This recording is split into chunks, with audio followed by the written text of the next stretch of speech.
Testing 1 2. Testing 1 2. We should be live. Hello again. We now return to some VRChat, even though I believe I only did 2 weeks ago, but it feels longer than that. As per usual, when setting up VRChat, I forget to fully set it up, so give me a second or two. Turn down world volume to 15% so I get less chances of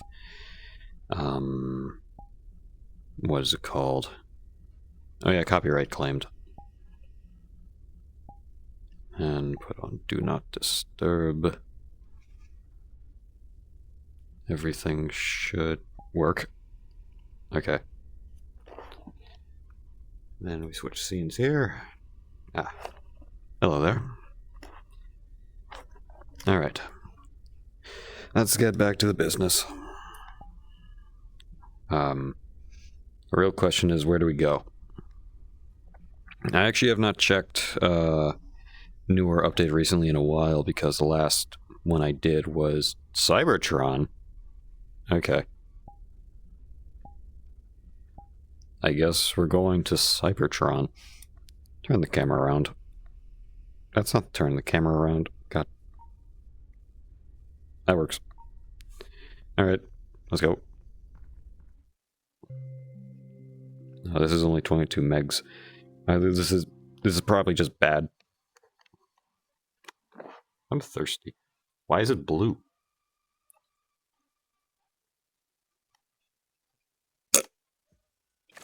Oh.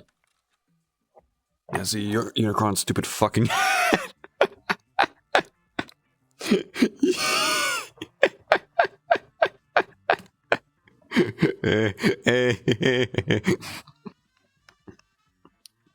The fuck is this? No, where the fuck am I? This is not Cybertron. Now we got... Does it have physics? Nah. No physics. I should just switch to my main camera. Wait, is there a button I can press now that switches camera types? Lock grid, blah blah blah. There's the button. Print camera? I don't want to print anything.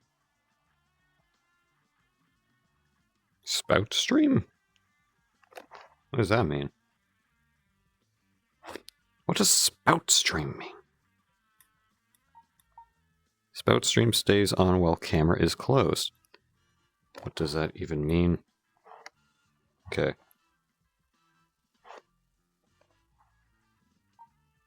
Oh. It switches between cameras. Alright, well that works. I hope. Hopefully it doesn't bite me in the ass. Oh, I'm gonna get copyrighted. I can't really hear anything either. This is like a tiny Cybertronian bar with like some ale down there. I keep looking at my camera. I should just turn the camera off. This is gonna bother me. Turn off spout stream. There we go. There's a... How about a drink, eh? This drink's empty.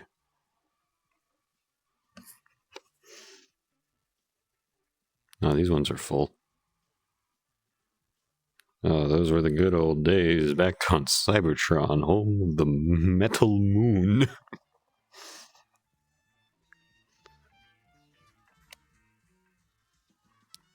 Who the fuck made this? What is that? Where do I... Oh, that's just the abyss. Did I fall through the... Oh. Why are the Constructicons down here? I guess so. Who's over it? Is that Ultra Magnus in the distance? Why are the Constructicons just down here? I feel like I'm under the map. Why are the Constructicons just here? Okay, which ones are the... Okay, Bone Crusher, Hook, Scavenger, Mixmaster. I saw some bozo over there. This map is too fucking big. I want to say This is definitely not pulled from anything. This is definitely some original creation. And just from the design, it's definitely based off G1. And I want to say, someone definitely watched through, like, all the episodes that take place on Cybertron and did, like, the most accurate representation they can. Just need some tweaking because it's too big.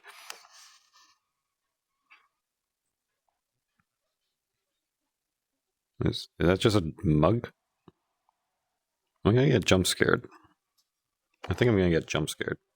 I don't trust anything. Oh, I don't trust that.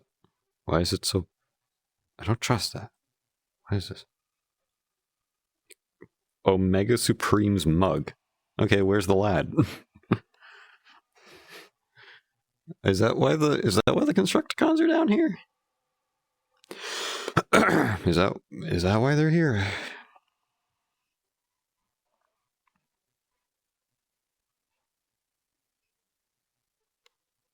Big mug.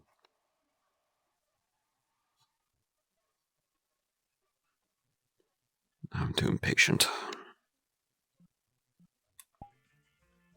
There. Grab. Camera.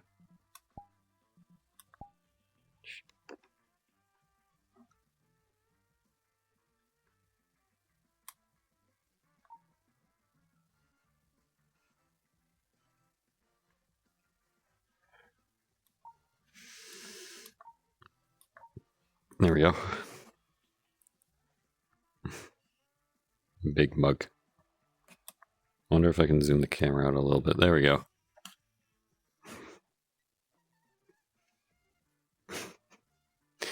Kind of looks like one of those fucking... If I put it back a little further, and then reset that, and then just like... Cheers. Cheers, dude.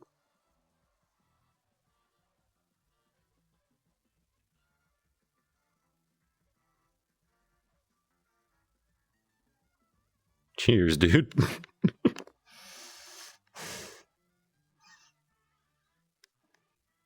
Alright, where else can we go in this city of gray? And gray. Oh no, I fell. Oh no, I hope I don't fall. I see entrances all over this map, but I feel like it's going to take ages to get anywhere. What the fuck? That's not a transformer. The fuck was that? I saw like an ant. Like a giant ant.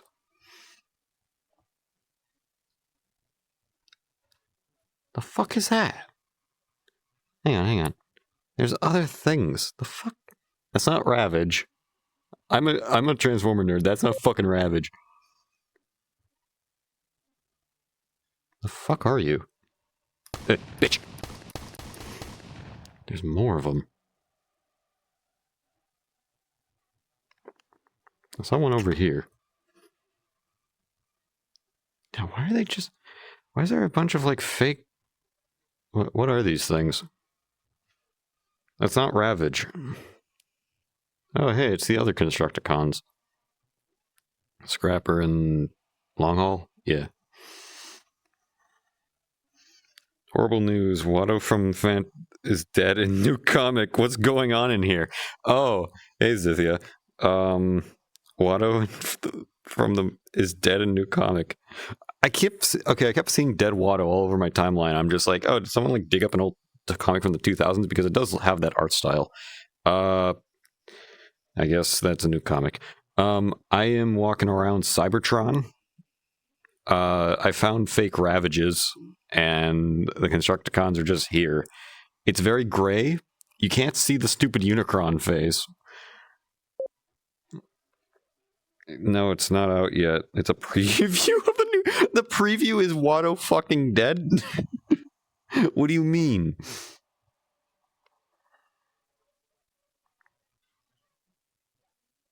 Oh, what's down there? Oh, no. It's Dark Vader. Dark Vader killing him.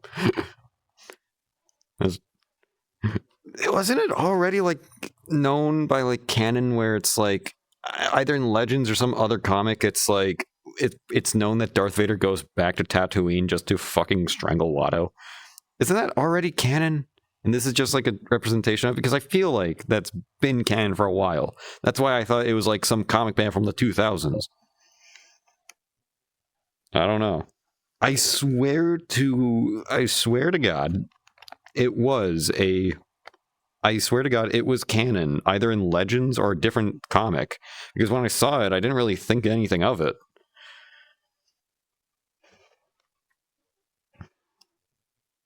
I genuinely thought, just from how the comic looked, was like, oh, this is just one of those Legends comics from the 2000s, like when they gave Boba Fett a sword or lightsaber.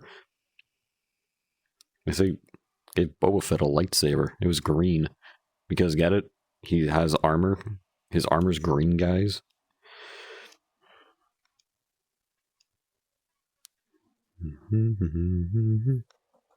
Energon cube. At least.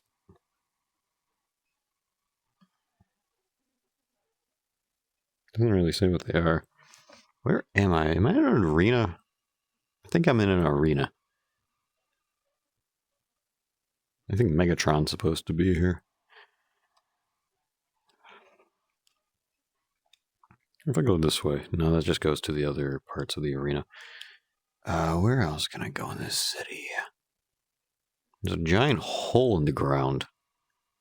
Maybe I'll meet Prime. Maybe I'll go meet Primus. The year is 2000 and what's the date? What's the date for the year is 2008, 2009. The year is 2010. When did? Oh no, it was 2005, wasn't it? Like the year is 2005.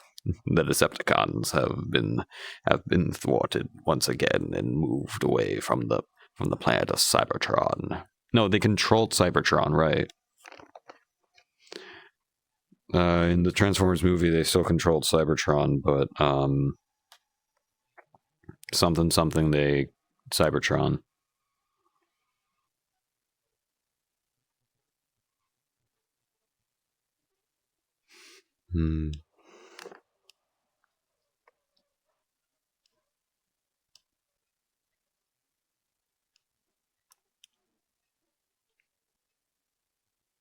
Where am I going?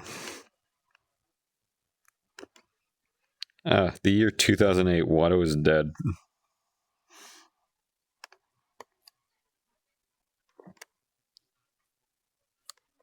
What are some things in Star Wars Legend?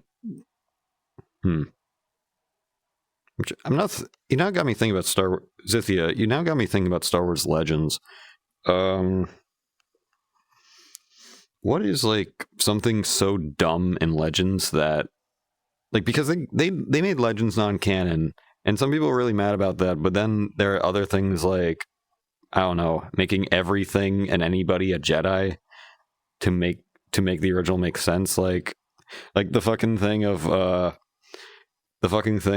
oh yeah, R4 or whoever, the one with the bad motivator at the start of New Hope was a Jedi, and he knew about Luke's quest or whatever, and so he blew himself up.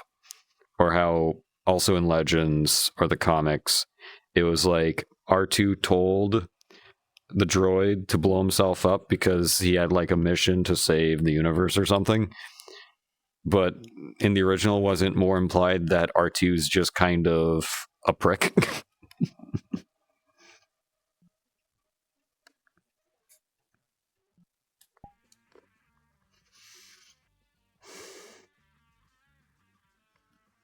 Uncle Ben? No. Wait, what's the name of fucking Luke Skywalker's uncle? Uncle Dan? Uncle Ben? Uncle Ben, what happened? Stormtroopers. I'm on the roof of Cyber.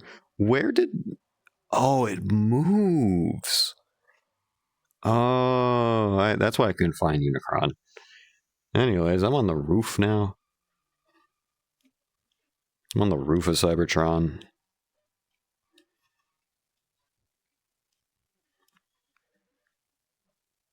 Owen. Uncle Owen, what happened? Stormtroopers.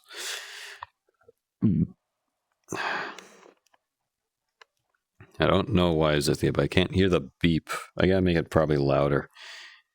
Well, sometimes I hear it, sometimes I don't. I think it's just the thing who I'm using.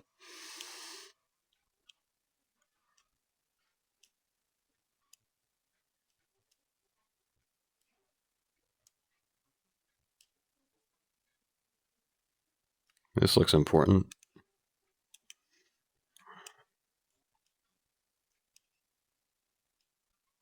There's no audio. Is there audio? Yeah, there's no audio. Okay.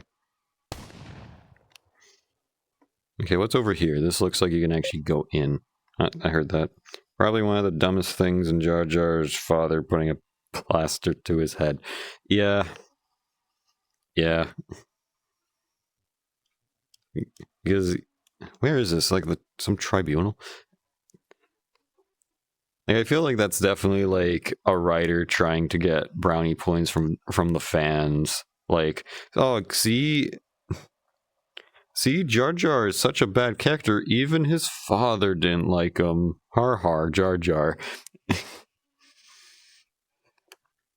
this map sucks.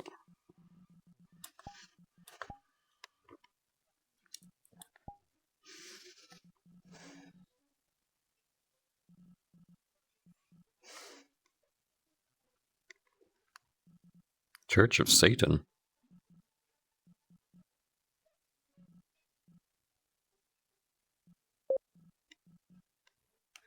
Chewbacca is Bigfoot in the future and Han crashes. Yeah, I heard about that. And then Indiana Jones shows up with a short round. That, I feel like, is that canon to Legends, or is that just like a weird comic?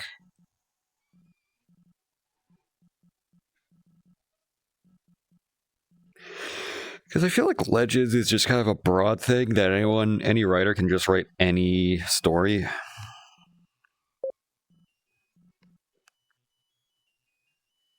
Like Tag and Pink. It might have been a no, Tag and Pink's canon.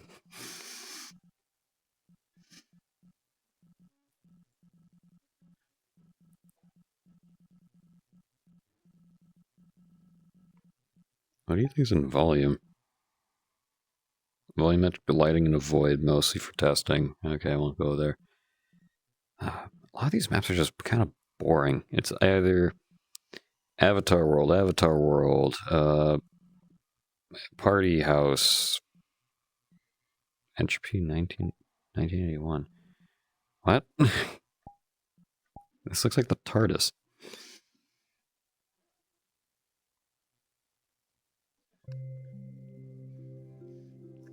It's 185 megs. I don't know.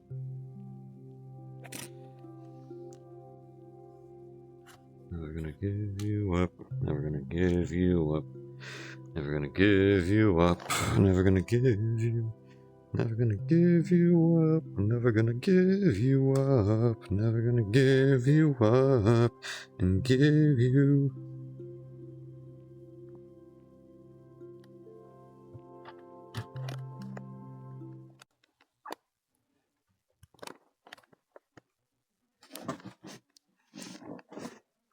Never gonna give you up. Well, come on. This is. Oh, my eyes.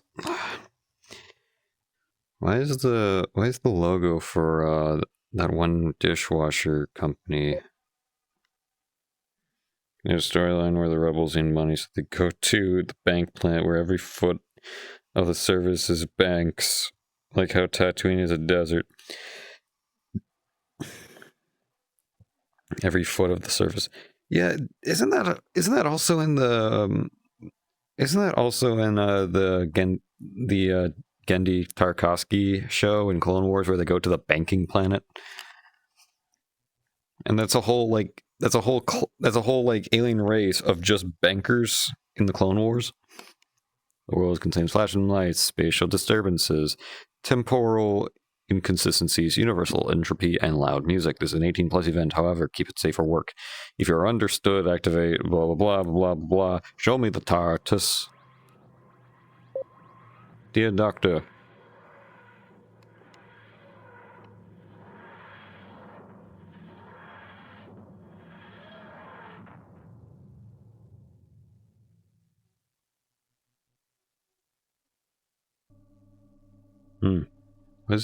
What does the doctor say? Great Scott? No.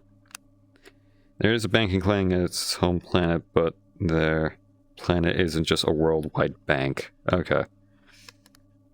Oh man, so many doohickeys and so many gizmos and gadgets. How's that a supersonic screwdriver? That seems to be. Doesn't make no noise.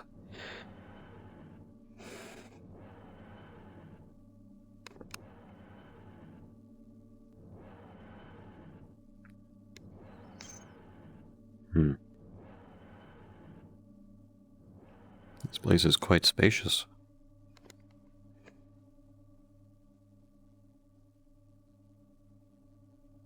It's like I'm on a real British television set. Oh, I'm getting copyright here. Techno, blackno, techno. I didn't know the doctor can boogie down. Anyway, let's keep moving around.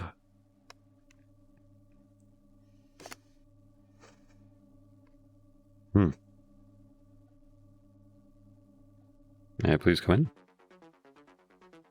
Oh. Well, that's a bit sad.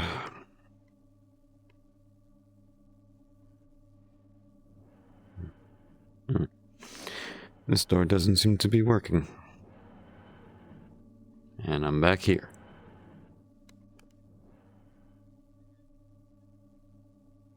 This place is cool. I will say, like, I do like how it looks. But just, why is it another rave map?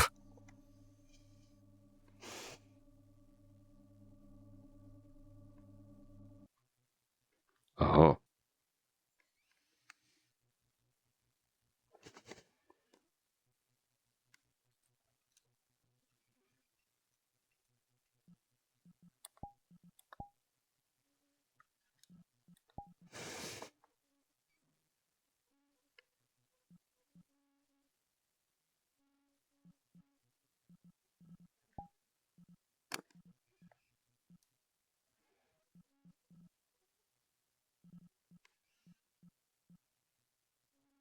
Okay, let's look at new.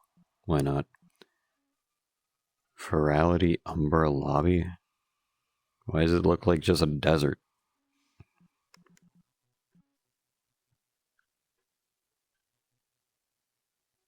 Fab 5 Clubhouse? 50 style plus game room.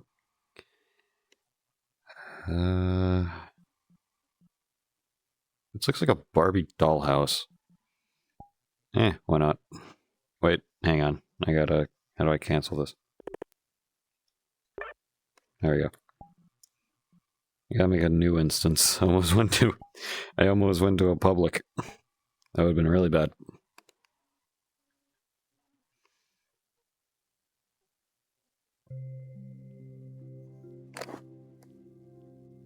Oh, what was that noise?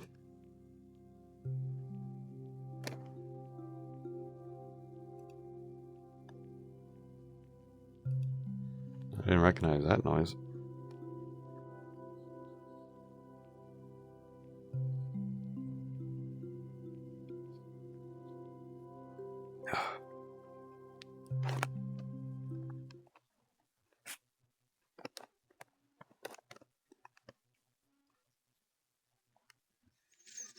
I feel like it should stand up and be entertaining. I don't really feel like it. Why do I hear radiation noises? Open OPI avatars. Oh, another password.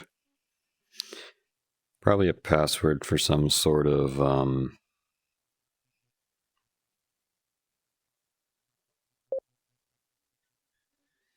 One. Let me try that. I think it requires more than 4 digits. Yeah, that's a lot of digits, but let me try it. 1, 1, 1, 1. Nah. Let me stick my face through the wall. Nah. Must be a teleportation somewhere. Logo goes here. Okay. I don't know, whenever there's a password on the wall, you know it's always trouble. Wordmasters. Oh, it's, yeah. Just looking at, no offense to people who use these types of avatars, but when I see avatars like that in a map with a password, it only means trouble. Oh, it's this thing.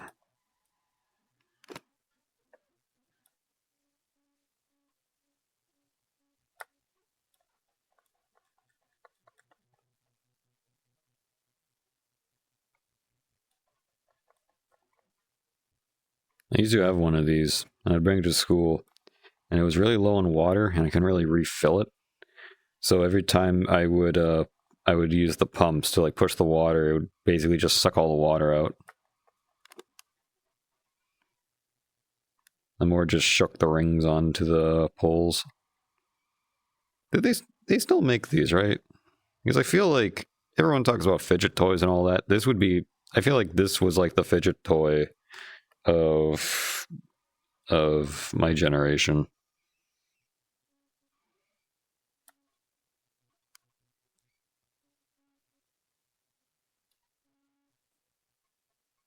I wonder if I can go to like the dollar store and pick one of these up.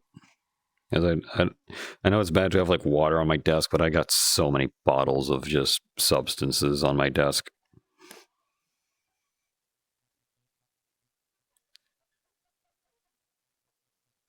And so the rings would have a bit more, I don't know, reaction to being moved. Like they like spin around and all that.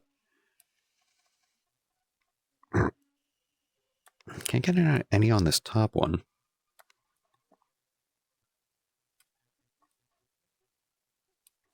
Come on.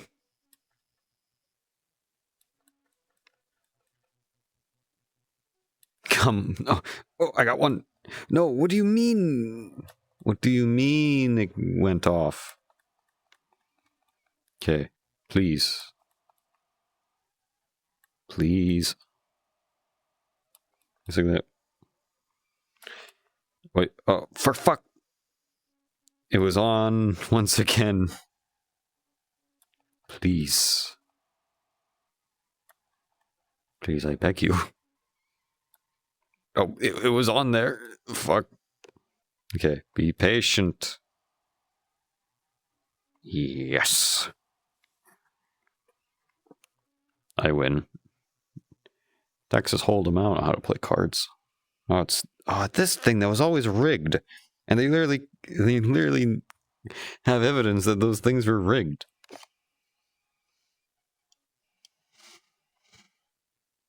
What is this? It's just a deck of cards. 5 solitaire.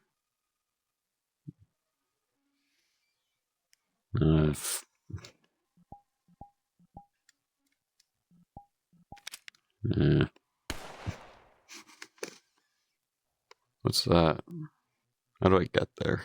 Do I walk? No. Probably needs that password thing. Slots.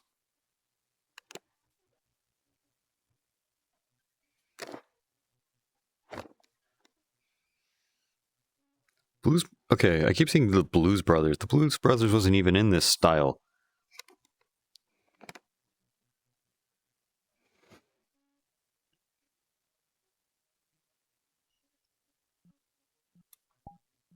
Okay, what else can we find?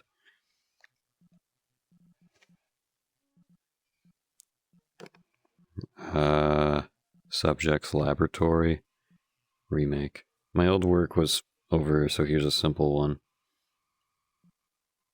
I'm concerned. What is this?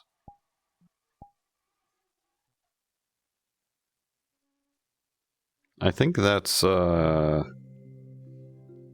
James Sutherland.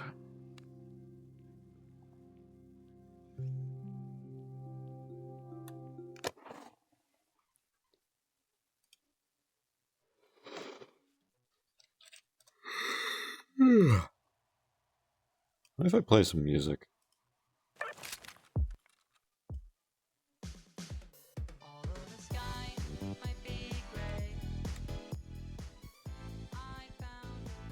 That plays off. Okay.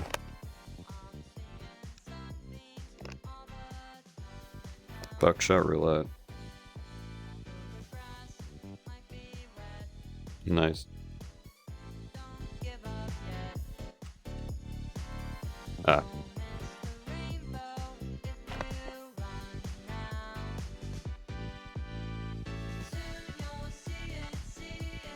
Boom. What's the name of this place again? Subjects Laboratory. This is so lame.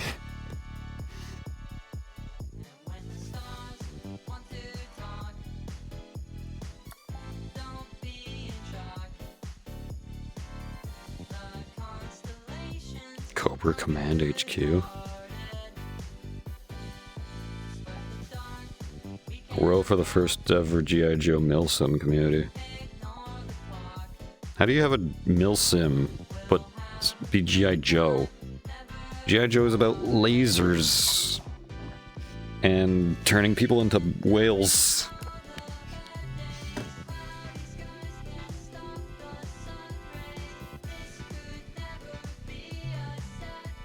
I remember, if Zythia is still here, I remember talking about this infamous G.I. Joe episode I saw when I was like 12. No, not 12. When I was like 10, 11, and 10. And it was this episode where Cobra had a secret base in the Arctic, and they were basically turning people into animals. And they captured one of the Joes and turned him into a whale. And I could not find any evidence of its existence until like years later, and then I showed him it.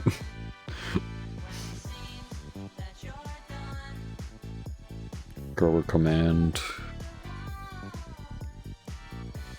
Cobra Hiss. I think I remember that. Be the chain. The bats. Man, I have not watched Cobra or I have not watched G.I. Joe in a long time. All I know is that G.I. Joe is canon to Transformers even back in the 80s, because there was this episode during the original G1 show, I think after the movie, so I think that was season 3 and 4, where the characters get turned into humans, or their minds get moved into human bodies, and it was like a big plot by like this wounded old Cobra commander.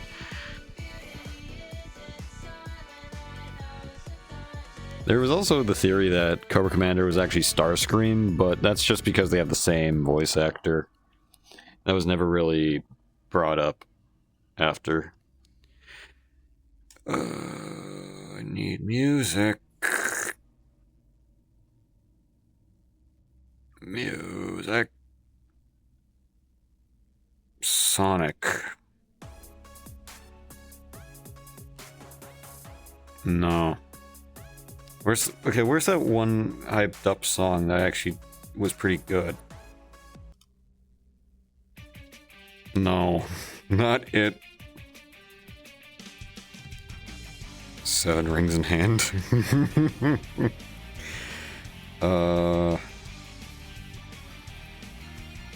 Here we go.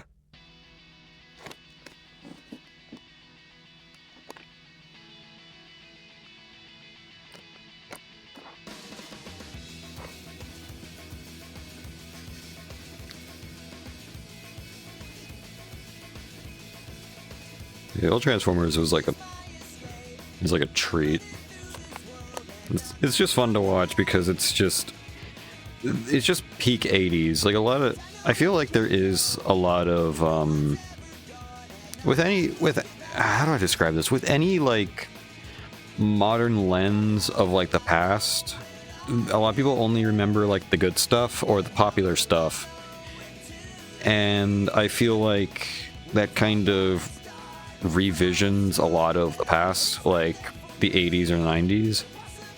Like, I feel like I feel like especially the 90s now, way too many people focus on, oh man, I'm just walking around the nowhere. A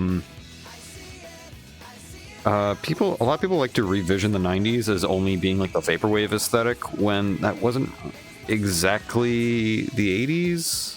Like, it was, but you're missing a good chunk of the decade. What's with the red glow? Like, you're missing the grunge, you're missing the era of edge, you're missing that one, you're missing when, every company capitalized on rebellion and actual, want for change. Nintendo 64, I remember, has this one commercial that made me realize, oh yeah, they just capitalized on like on wanting to, like, I don't know, rise up against the government or whatever. I'm not making any sense. Vaporwave was like video store / shopping mall aesthetic.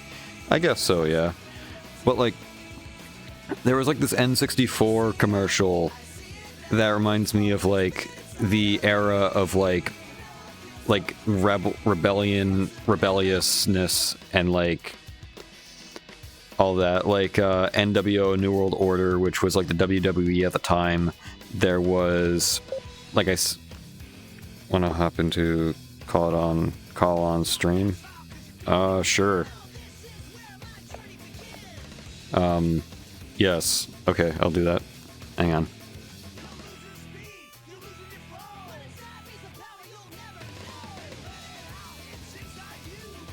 I guess Zythia is going to join me.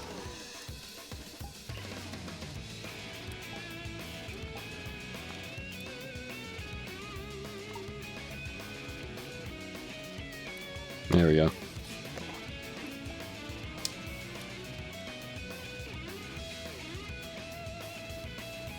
Just gotta set some things up.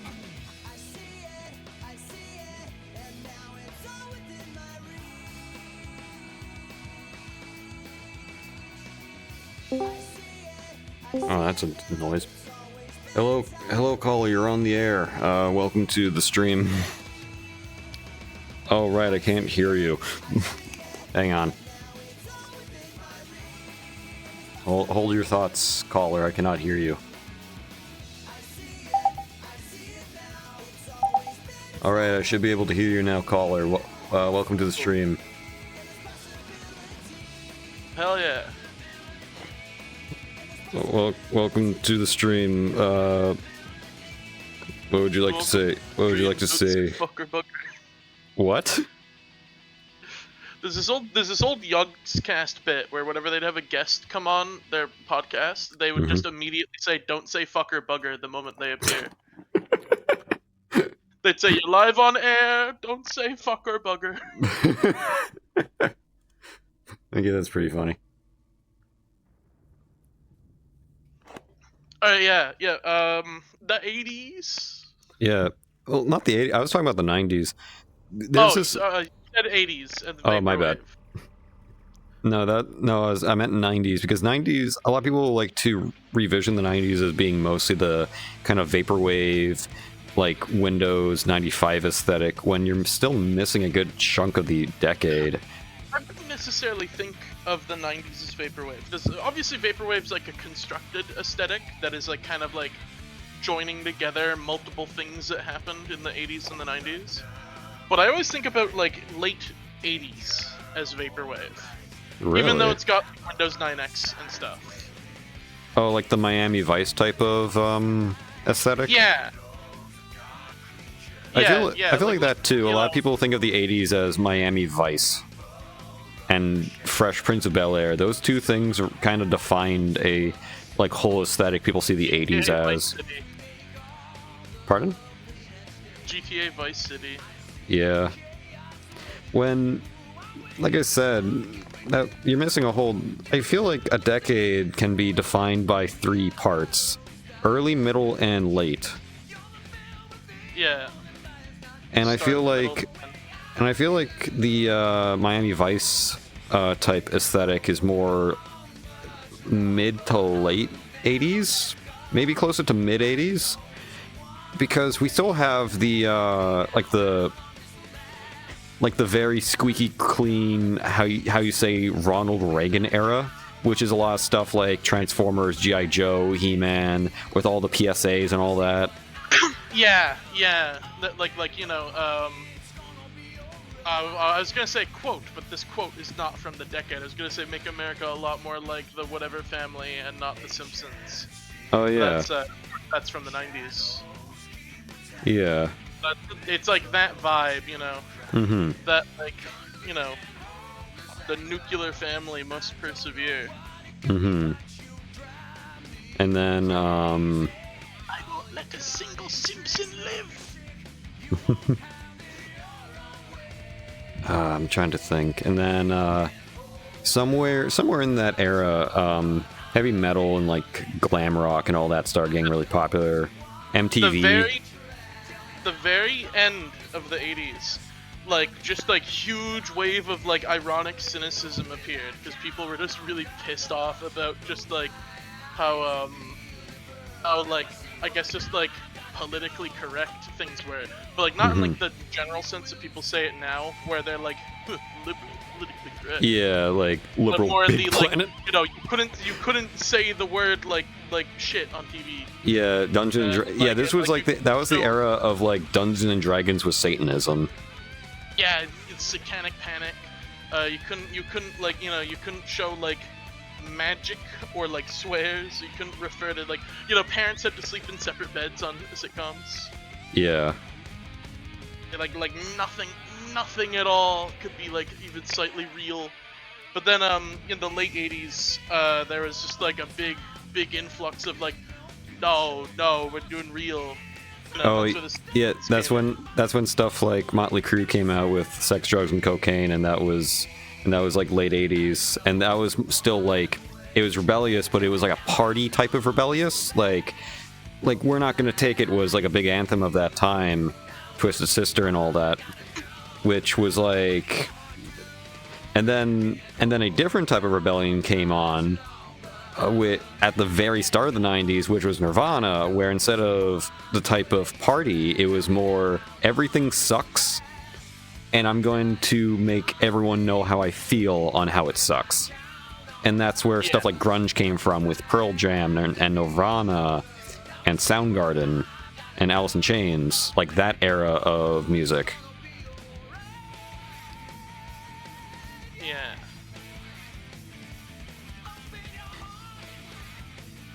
But then, like, that type of... And Rage Against the Machine was also very influential at that time. But then I feel like that part kind of got corrupted, like I was saying earlier, where companies started realizing, oh, we can make profit off of people's rebellious nature, and then... and have nothing actually happen. Like, people... turn it into, like, a commodity. Yeah. You know? And that's where I bring up the 90s Nintendo 64 commercial where they're like, we will not, like they were saying, like, we will not stay in 2 dimensions. Nintendo 64 changed the system. You cannot beat us. It was so on the nose. Sonic the Hedgehog's a very good example of that. They tried to, like, you know, the late 80s and through the 90s, there's just this hard counterculture wave. Yeah, attitude. Yeah, the attitude. I don't think, you know, Sega was like intentionally taking part in that as like, oh, let's commodify. I do just think they were like, what do Americans like? Yeah. Ooh, they like blue mice. Blue mice, bad boys. Go fast. And they like chili dogs. But I don't think the chili dogs thing came until like Adventure. The chili dogs thing was invented by the Adventures of Sonic and the Hedgehog cartoon. Ooh, okay. Yeah, that was the thing that came from the American cartoons. They just randomly had him obsessed with chili dogs because I guess it's all random. And they just ran with it? That's kind of funny. Yeah. I don't think he ate chili dogs until, like, in games, until, like, Sonic Unleashed or so. I want to. The only time I remember ever seeing Sonic eat chili dogs for the first time was Sonic and the Black Knight back in like 2010. Yeah. Oh, okay, that's probably about where it happened. Yeah, where he gets definitely, summoned down from the like, heavens, and he has like 3 chili dogs.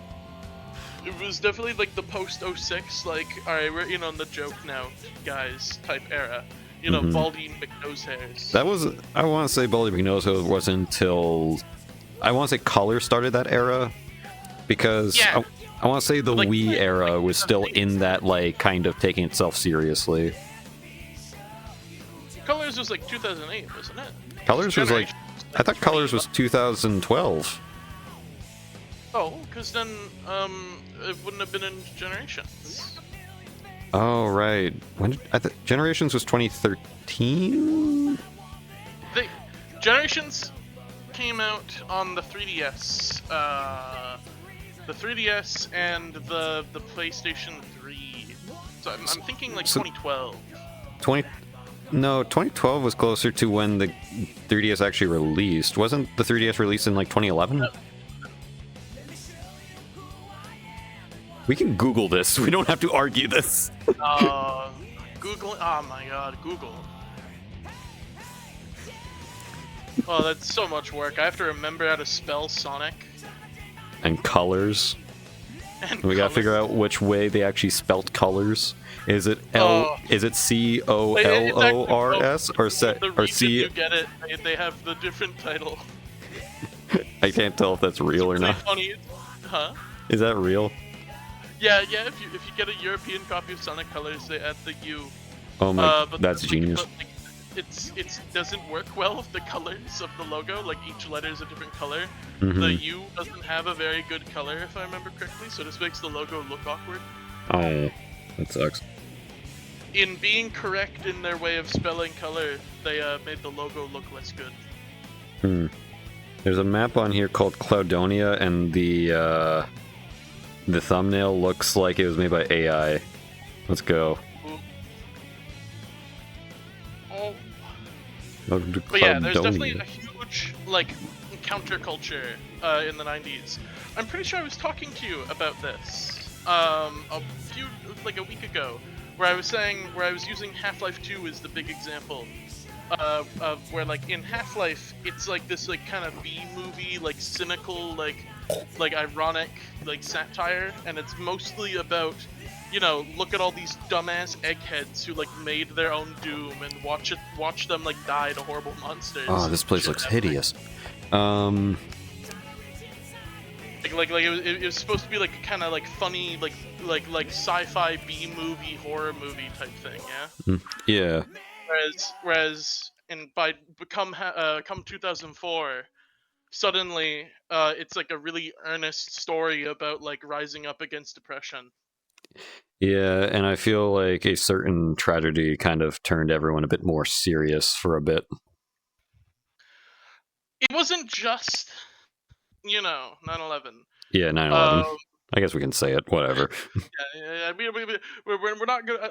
I don't think we need to like, you know, fall Beat in around. line of like he unalived himself.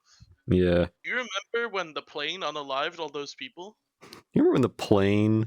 Guys, was 9/11 real? Guys, like don't I say heard, that.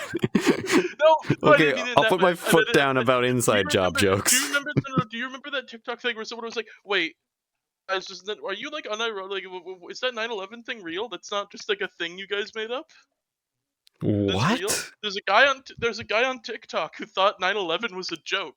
He thought it didn't actually happen, but not because of a conspiracy, just because he was like, he wasn't born yet, and he was just like, "Wait, guys, wait, we're just like joking about like a plane didn't actually hit a tower in New York, right? What do you mean it's real?"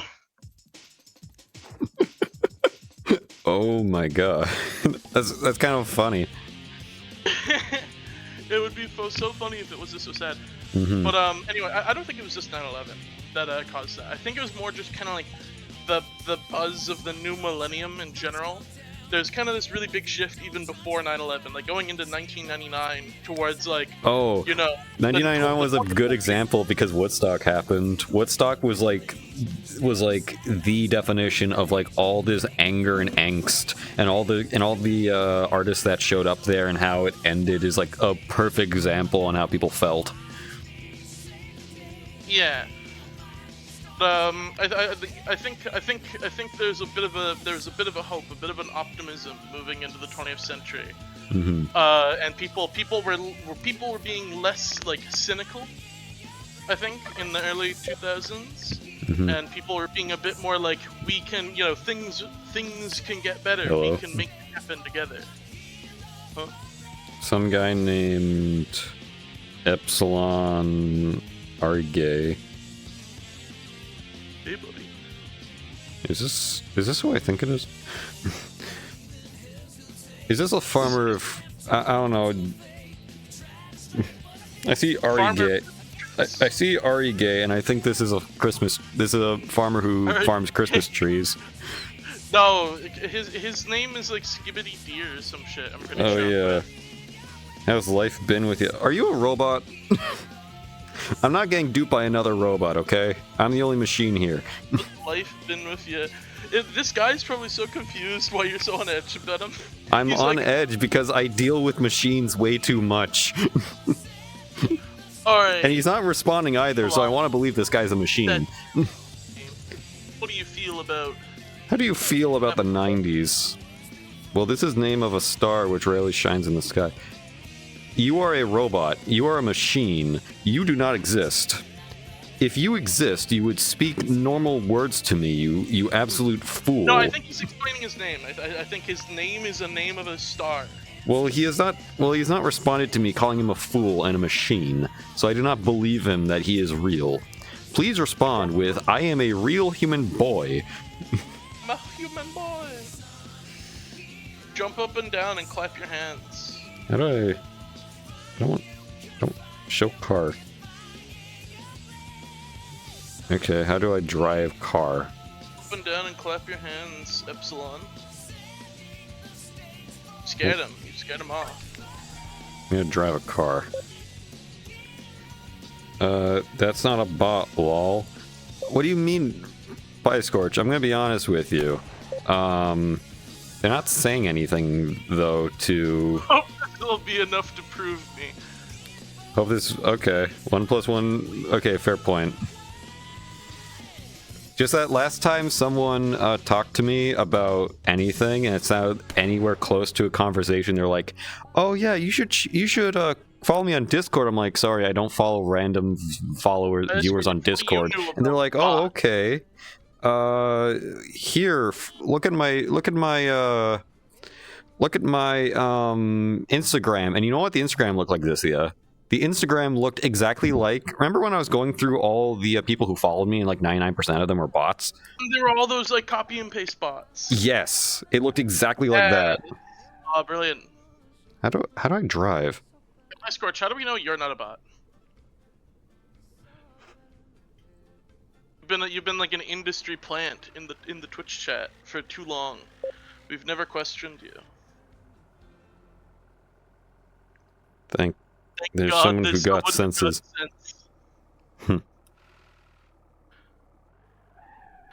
But yeah, there's definitely a big shift in the new millennium towards like very a lot of art. Oh shit!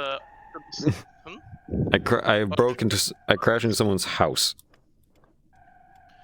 Oh god. Now how do I get out? Imagine how much that's gonna cost. Oh lordy. Bots on here just drop a link first message that sounds like you found someone doing shitty art commissions. I guess that is true. But yeah, it definitely... They might not have been a bot, but they were definitely a solicitor. Yeah, they're definitely a scammer. Not even a scammer, they're probably just very... This is in VRChat. Yeah. Stuff. But like the stuff that they tried to show me, like, oh yeah, I do like art commissions and all that, and it looked exactly like that copy paste like fucking bullshit that Zythia, remember when I was deleting all the bots that follow me are Yeah. all like the weirdos? It looked All the exactly like copy-paste that. people that made those like sports emblems. Yeah. There's a horde of people that just I'm not go sure why channel you to met channel all those wanting to guys. sell you a I've new never profile seen pic. people like that, but there's like an actual epidemic of them in your Yeah. like Twitter circle. I'm not sure what that was. I think it's just bots following anyone who's like, oh, I'm streaming, and then all these people are just automated to be like, hi, I do commissions That for makes perfect streamers. sense. They made logos. They were making shitty logos for streamers. Mm-hmm.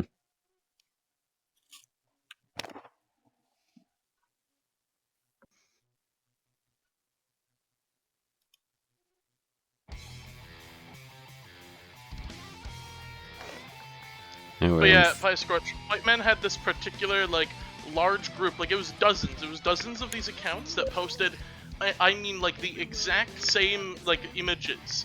Like some of them literally would repost stuff from each other, but like they all posted like the exact same style of like these like logos. mm-hmm. These like you know like sports. They were like Game Clan and sport logos and stuff.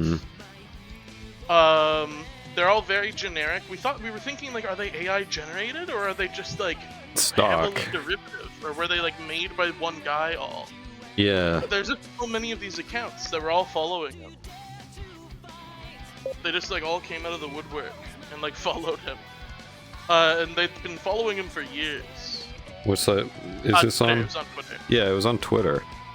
On the Everything app, bro.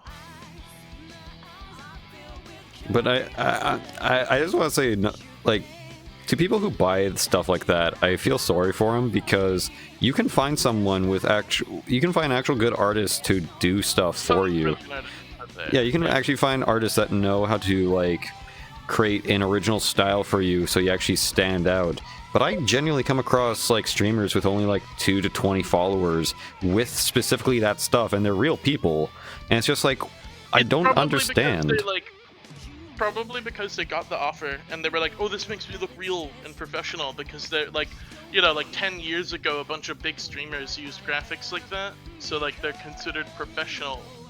So it's like, ooh, that makes me like, you know, it's like the Comic Sans wave, where like a bunch of people realized that they could use computers to print out text, and they were like, ah, yes, look at all these free fonts we can print out. Yeah, let's put Comic Sans on the side of an ambulance. That's real, by the way. I wouldn't doubt it.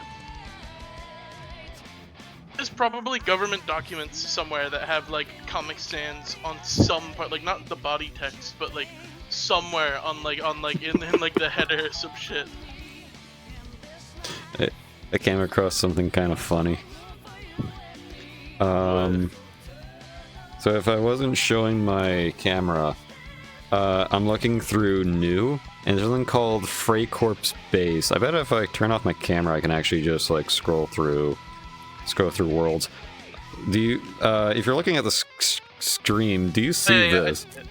Yeah, Freikorps Base. And then I opened it, expecting even worse things. This is for Freikorps only. No, we are not Nazi. We are World War I.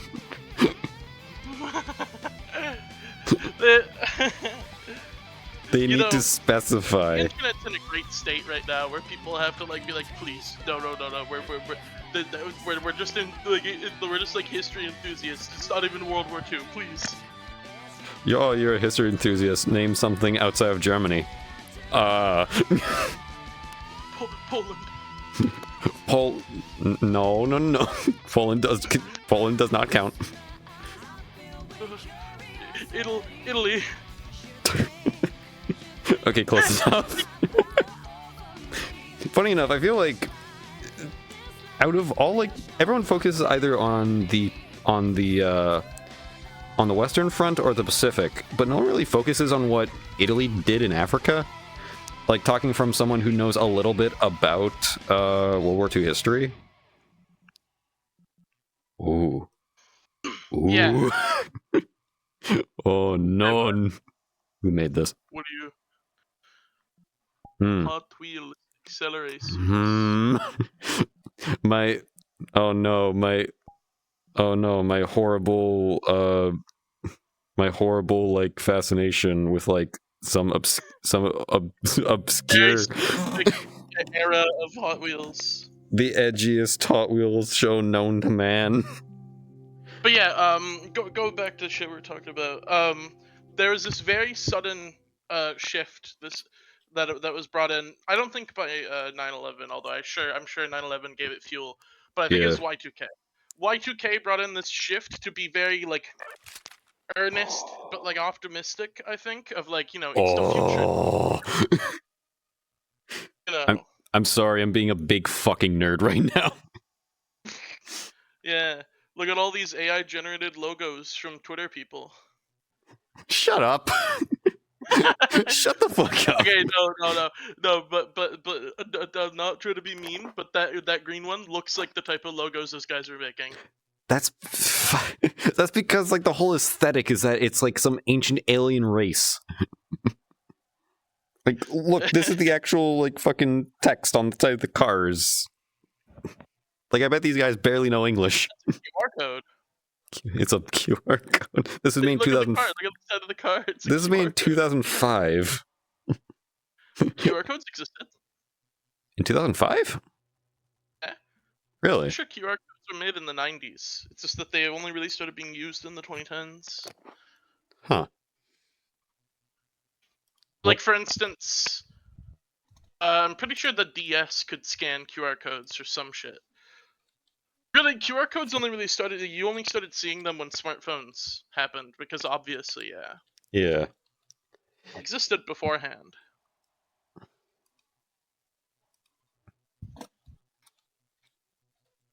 Okay, I'm gonna kind of add I don't want to call this the tisms, but I do want to add to the horrible just the horrible obsession I try and like keep Zythia, do you ever like is there anything that you're slightly embarrassed of liking that's like super niche and something that like no one else really knows about? And so you try not to like talk about it, but then like if someone brings it up, it just like turns on like a switch and you gotta talk about it. That's me with Hot Wheels Acceleracers, man. Because it's like, dude, this was a show for 5-year-olds, and yet it's the coolest thing ever. Look at this fucking car design, dude. Everything's a show for 5-year-olds. I know, but like this Try is made. finding a thing that is popular in the modern day that's not a thing for 5-year-olds. Technically, Friday Night Funkin' was not made for 5-year-olds. But 5-year-olds wouldn't play it. Exactly.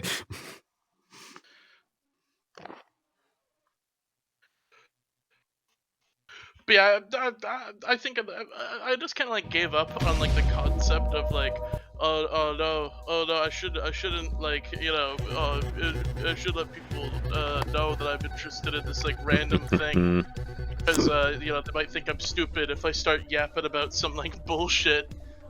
But no, I've kind of just gone I've gone full like cringe but free. Everyone has some shit they want to yap about that's very specific to them, and no one else gives a fuck.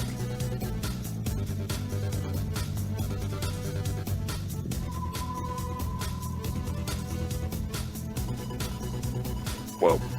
You're in the hyperspace tube. I'm in the pipeline realm.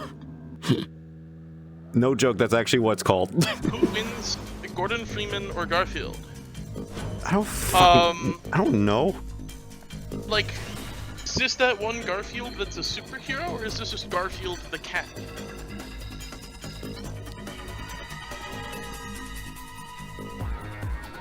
This is a vital question, Squidge. You need more details. Just might go that way. Jesse, I hope you're reading chat. I'm kind of not. I'm enjoying myself right now. You're too immersed in the hyperspace tunnel. I'm too immersed in the pipeline. It's like when old cartoons from like the 2000s would have like a scene that goes to the internet. Yeah. This is what inside the internet looks like.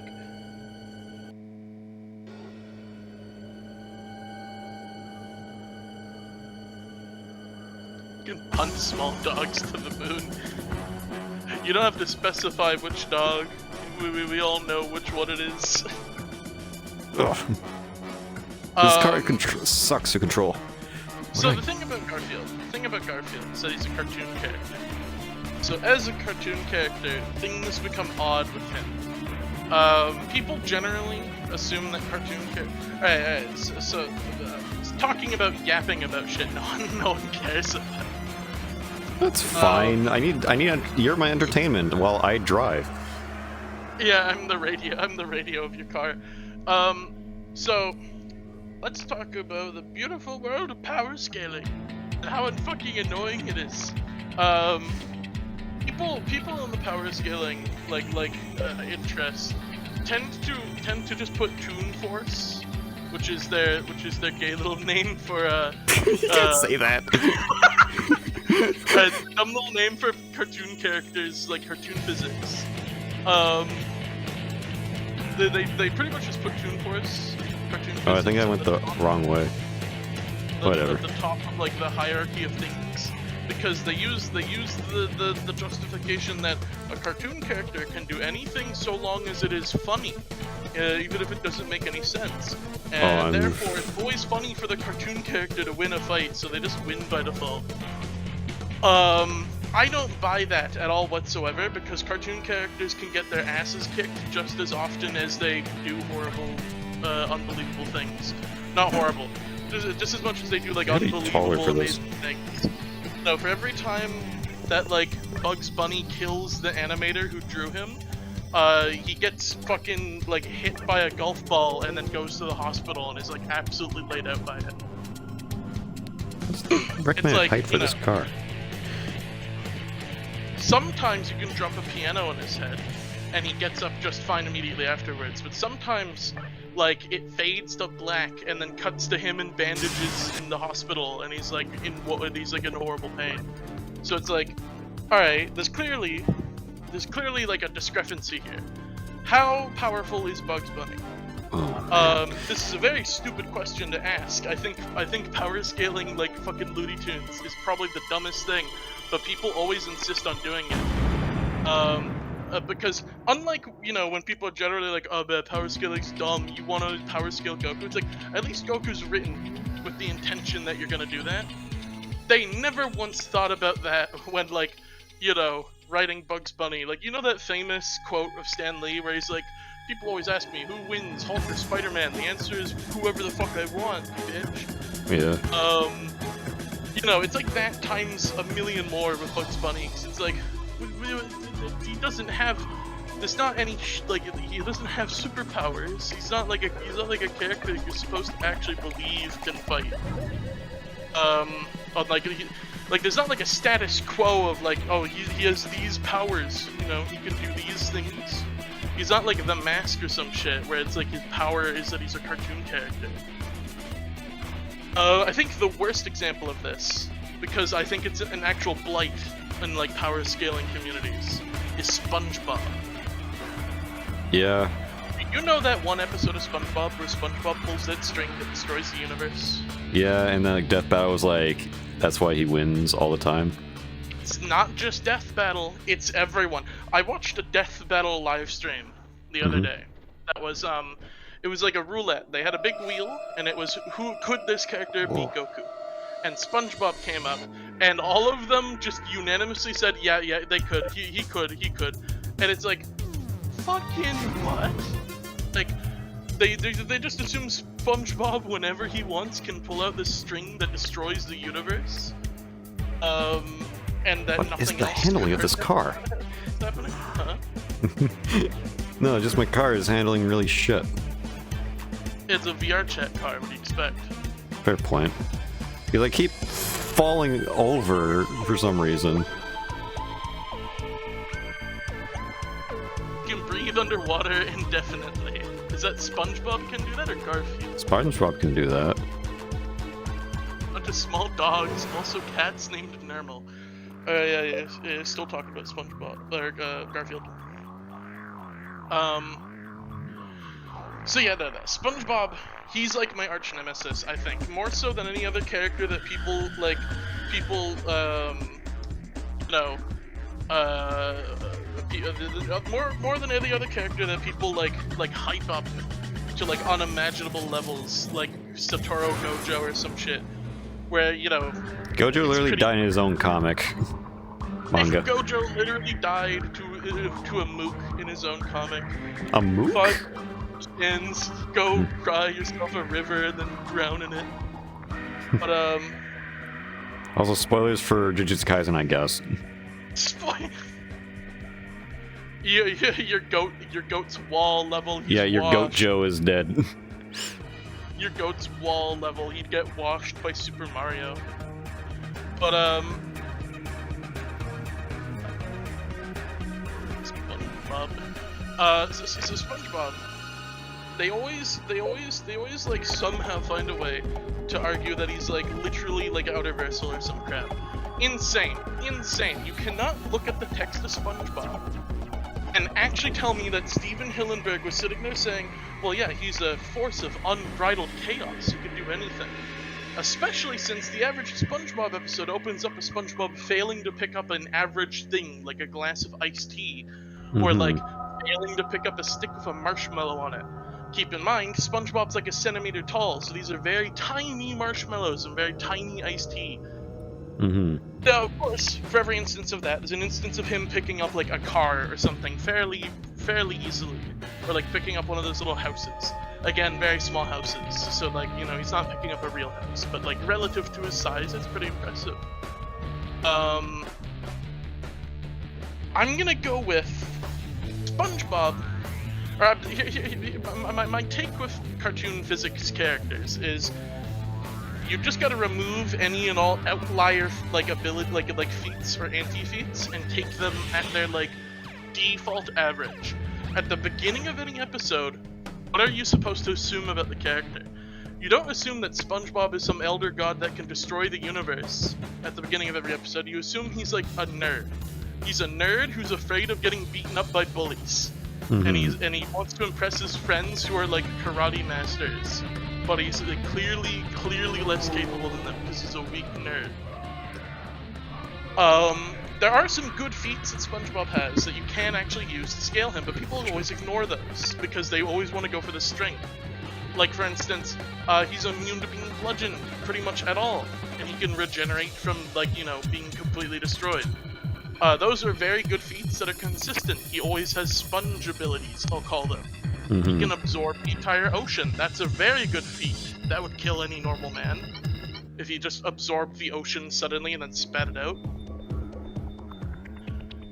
But could he literally stand up to any version of Goku? No, Goku would kill him.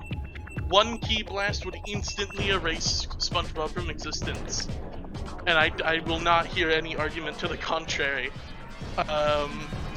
And the same goes for all other cartoon physics characters. Bugs Bunny, I'm sure he could, like, fool around with a character. Yeah, he could make a fool out of them. I'm sure if him and Goku were to fight, he'd find a way to distract Goku long enough to escape. Sure, I can believe that, because his whole thing is that he tricks people. But could he actually hurt Goku ever? No. He's afraid of gunshots. He's harmed by anvils falling on his head. You know, he's definitely not weak. He'd beat a normal dude in a fight. But, again, one ki blast would literally wipe him from the face of the earth. He's not surviving it. It's probably the best card. Now for Garfield. Garfield is like other characters, where he'll sometimes do odd things. Do odd things that are like, oh, he punted Odie to the moon. Wow, that's crazy. Unlike other characters, he has a very, very steady status quo, and that is he's a cat. He is a normal house cat who just has an internal monologue of an old man. I think it's pretty safe to say that cheap viewers. Oh, there's a bot. Okay, I'll get rid of it. Fucking hell.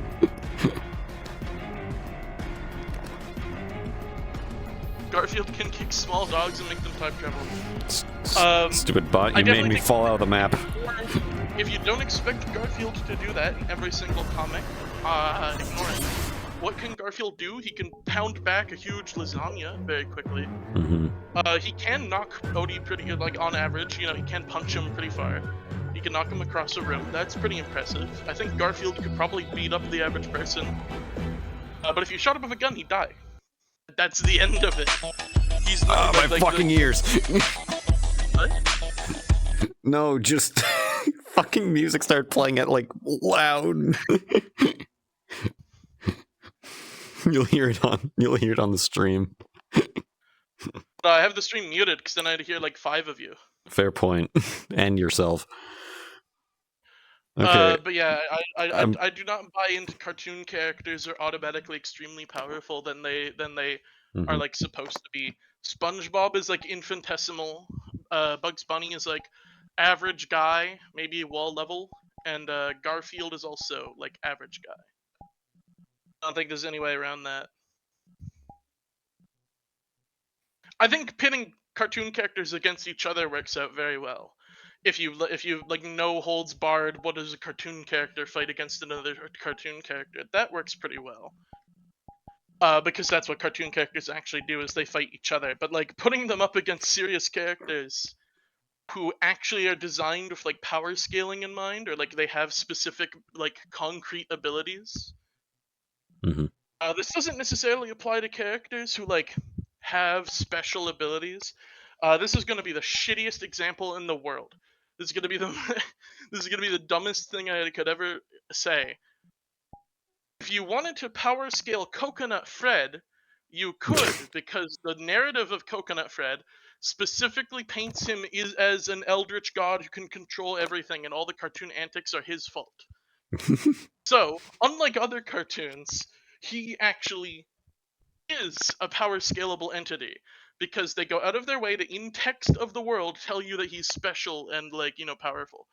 You can't do that with the Looney Tunes or Garfield because in text they're just average people, and you know, you're not supposed to assume that they're super powerful. And then, you know, on the spectrum of like how structured and realistic a show or how consistent a show is, you know, early season SpongeBob is very consistent. All of the weird, stupid bullshit comes in like later seasons. So like, you know, I'd say they're like dubious, like you know, not to be an annoying nerd, but I'd say they're dubiously canon. I wouldn't really want to consider like shit that SpongeBob does in season 87 talking Shit's about SpongeBob, because in my brain SpongeBob is like 4 seasons in a movie. You know, especially considering that Steven Hillenberg checked out after after that long.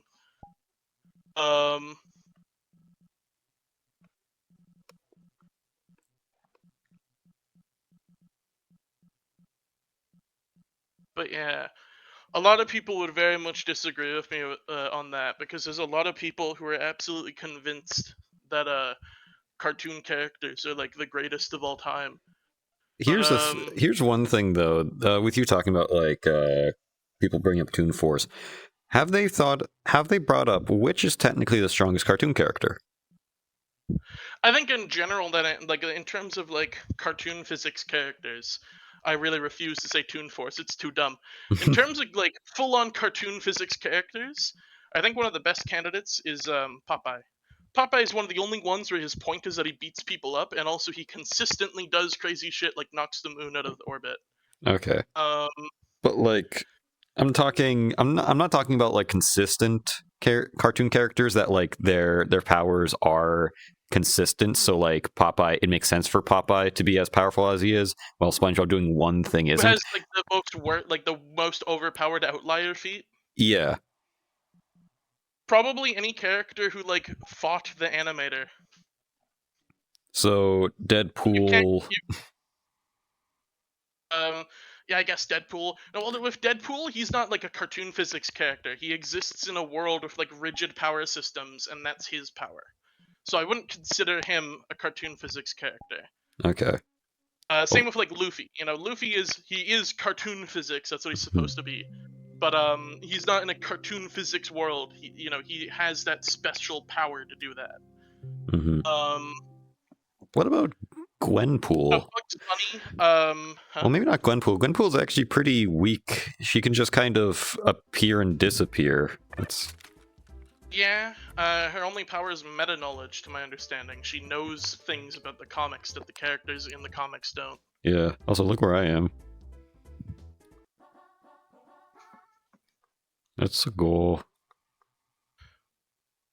Oh, about time someone just made Mario 64. Let me punch. Fuck. That's Mario 64 DS. That's still neat. I wonder. Oh, you can collect the coins. BRB, real quick. Okay. Save that world. I want to go there at some Sure. point.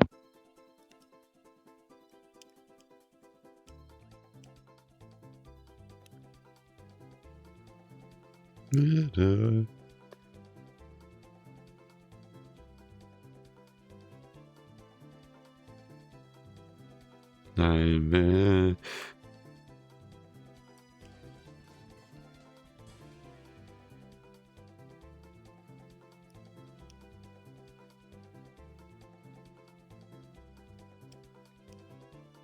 Definitely should have worn out by now.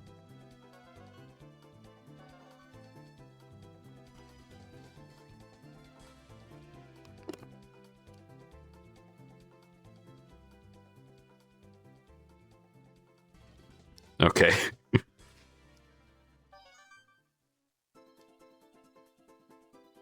I don't know, am I just stuck with the...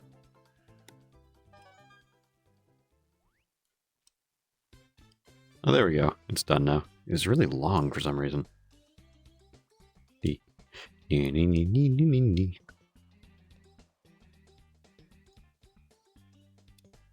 know what? I got a perfect character for this. It's not technically perfect because it's the original, not DS, but it can still work.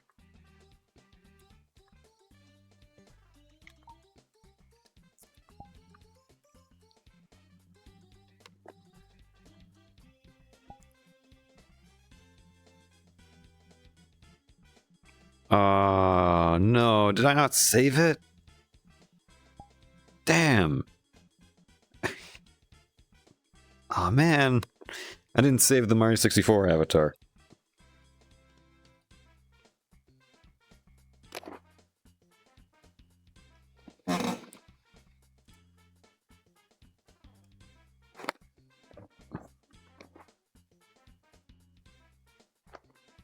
Well then. How do you pull up a... I pulled up a menu for a quick second. Oh. What?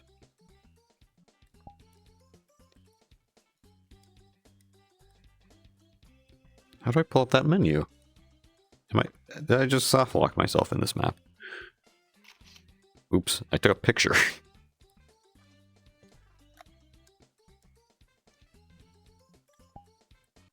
There. I should have read the rules. Oops.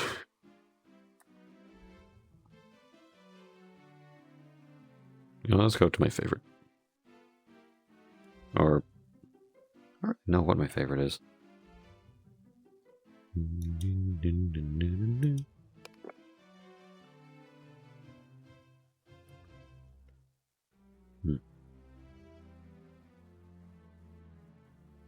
Man, I used to play so much of DS, Mario 64.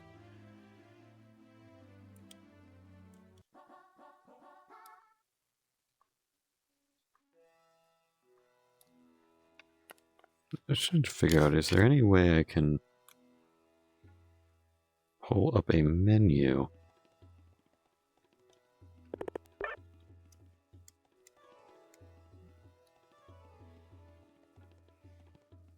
Do I fall through? Oh, okay, that's a cool effect. Can I go into the volcano? Oh, and that actually, all this would actually move. That's cool. Oh, yo, you can actually go into the volcano. Ay, ay, ay. No, doesn't exactly, drop you somewhere safe.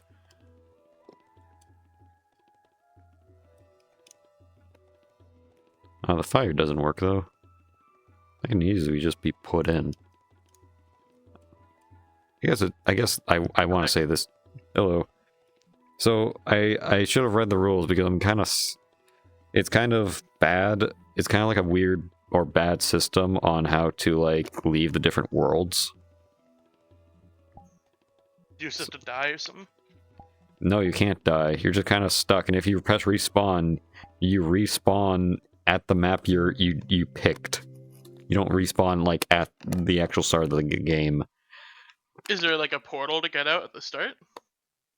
Um. Do you have to get a star to leave? Oh, this map's persistent. It keeps your progress. Look, Ooh. it saved that I got all these from Bomb on Battlefield. Interesting. Okay, player locations. Okay, wall climbing, player sliding. I'm just trying to figure out, is there... Yeah, just to put the final thing on what I was saying, because I BRB'd in the public's thought. If we had to pick the characters of just the biggest outlier feat, it'd probably be people who fought their animators. Oh. That would definitely just be like Popeye or Bugs Bunny. Mm-hmm. I don't know how many other characters did that. Daffy Duck, I think. But Yoshi's in this room. Oh, they got Josh? Hell yeah. Oh, it's but the again, minigame. Look, it's the minigame room. Do they have the minigames? I doubt it. But yeah, I wouldn't really consider like inconsistent outlier feats ever when actually power scaling a character. Ooh. This map used to... I was so mad doing this map. This map It's was not hard. very well designed. This map was hard when I was like 5. I bet it's still hard. It's kind of like the worst of Mario 64 levels. Like it's kind of built like a Lethal Lava Land.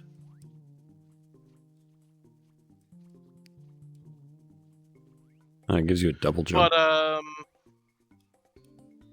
yeah, I don't even buy like how like high people would scale Popeye.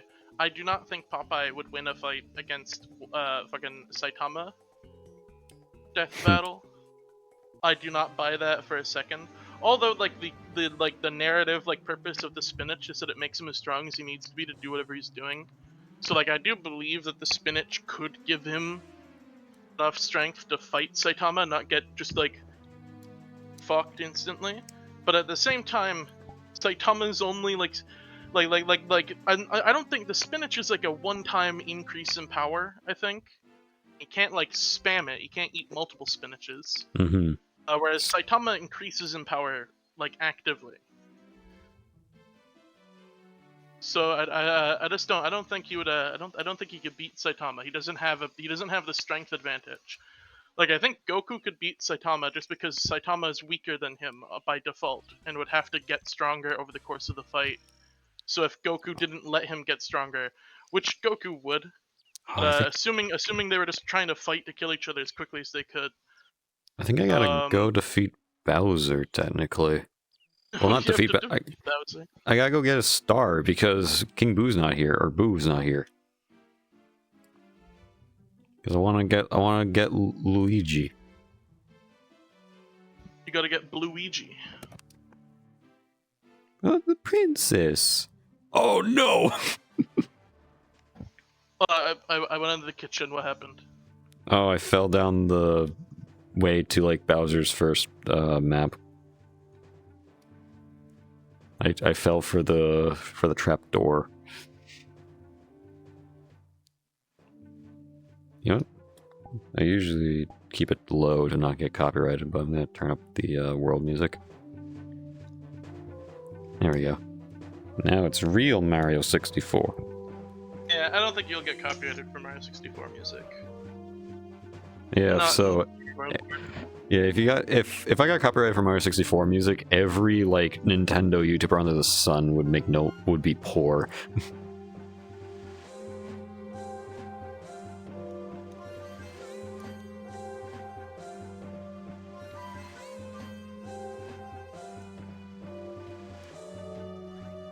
How do these work? Oh, okay.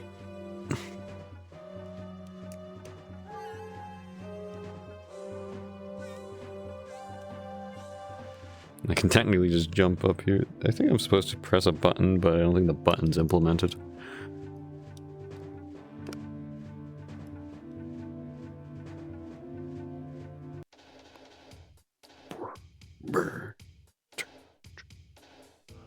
Okay, come on, come on out, Bowser. Fucking, come on out, Bowser. Where are you, you fucking bitch? I'm here to steal your star. Pussy? He's not here.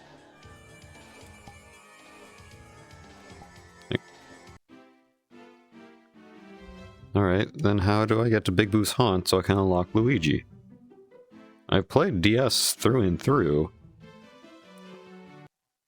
Where's the Boo? There's supposed to be an earth-shattering Boo.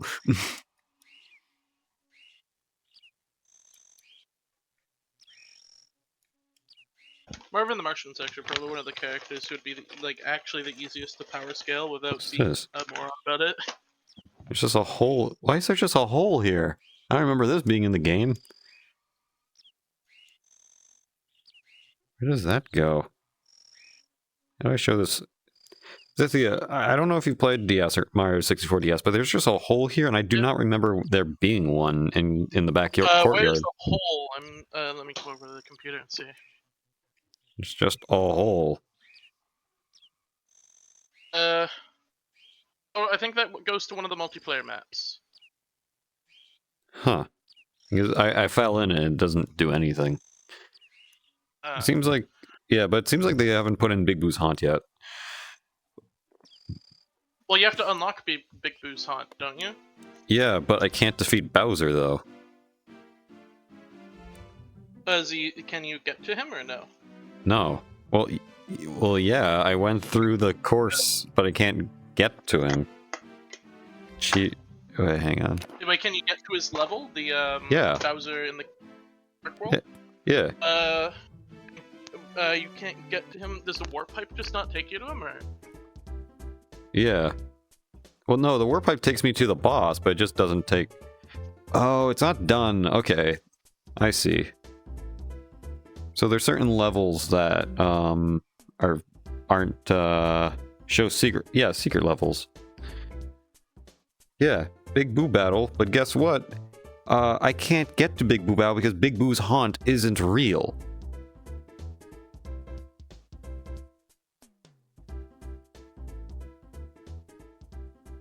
Yeah, to get to Big Boo battle and like Chief Chili's challenge. Chief Chili's challenge, I think, is... It's on the... by Snowman's Land. Yeah, but... Wait, hang on. Am I a fool? I feel like a fool.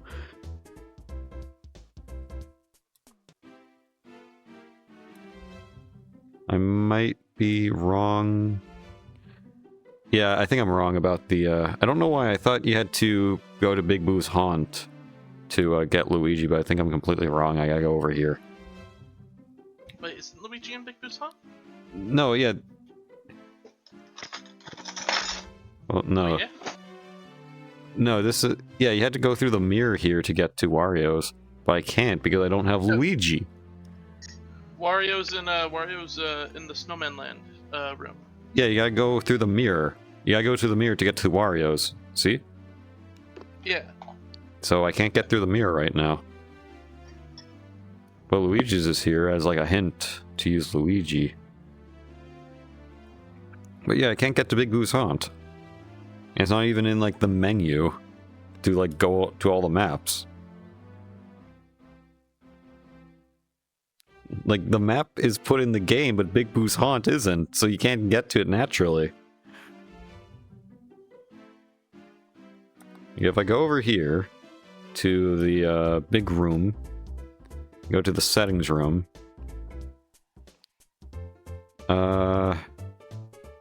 Whomp's Fortress, Jolly Roger. Wait, Big Boo's... Wait a minute, Big Boo's haunt is right here. What the hell?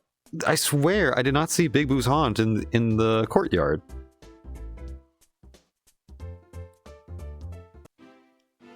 How to exit stage. You can double click both triggers in VR. Oh, that's how you do it. Okay. Oh. Oh, it shows all the characters.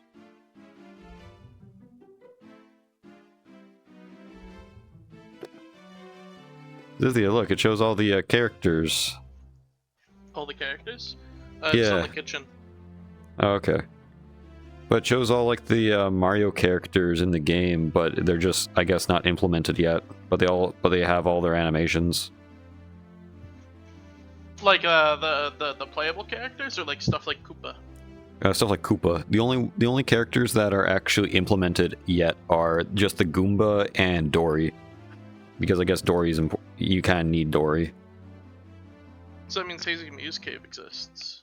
Mm-hmm. Well, all the maps exist. You can go to any level at any time, but there's no 1,000. But you said you couldn't get to Big Boo's Haunt. Yeah. But, and yet, Big Boo's Haunt, you can actually get to through a quick teleport.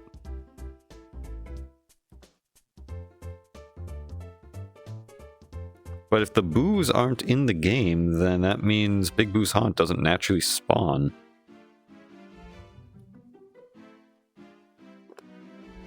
But also, the dev could just easily put the little cage on the ground here, but it's not.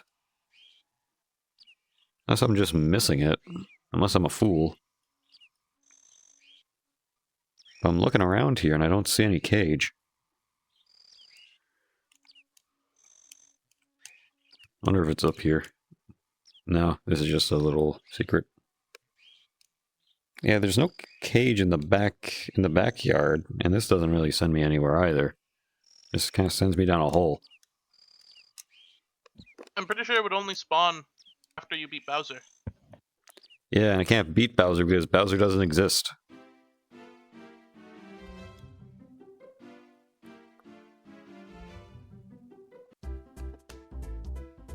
I can quick teleport to Big Boo's Haunt.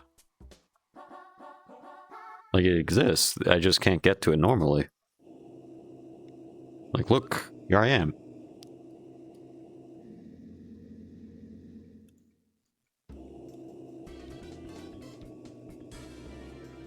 Okay, I think I know how to get to Big Boo's Haunt. I know how to get to the roof. You gotta do some wall kicks and shit.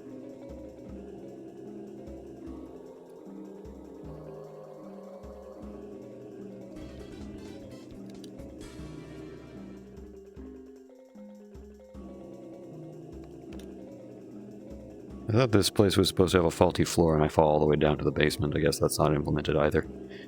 Or it's just the wrong part of the map. I don't think the faulty floor is here. It's on the other side, that door. There's supposed to be the...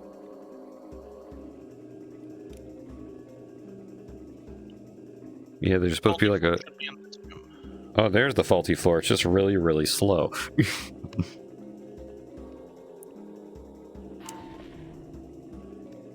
Oh, it's a P... Oh, right, I forgot Mario 64 had P balloons. Or 64DS had P balloons. That was Mario's special ability. Okay, I gotta... Thank you, wall jumps. They're P balloons, but to my knowledge, I don't think they ever do anything important. I should be able to get through this. Because I gotta get through there to get to Luigi. You need, Oh, right, vanishing cap. Right, but Mario can't use the vanish cap. Oh, you need to be Yoshi and turn into Luigi to do that. Wait, there's a star here. Okay, I think I might be a fool. I'm slowly trying to remember where do I go. Where the... Oh, okay. I don't know what that was about.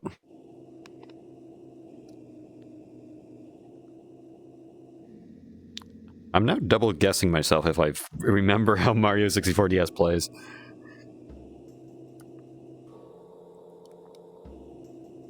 This is where the piano's supposed to be, but it isn't.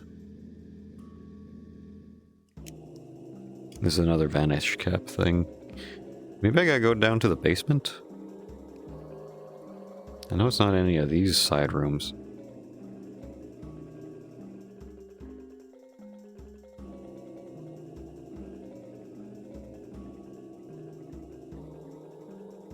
Bit slow.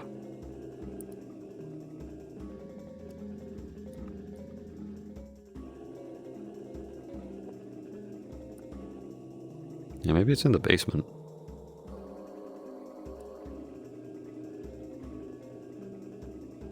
This is actually genuinely cool that this works. To like a certain extent.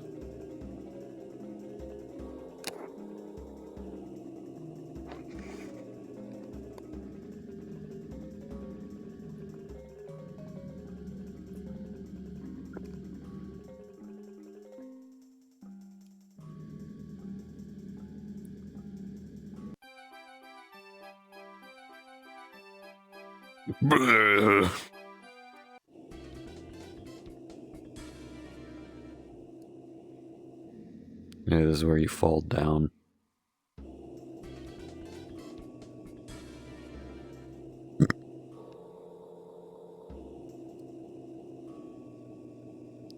Nice. Yeah, I'm looking in the wrong spot to find Luigi.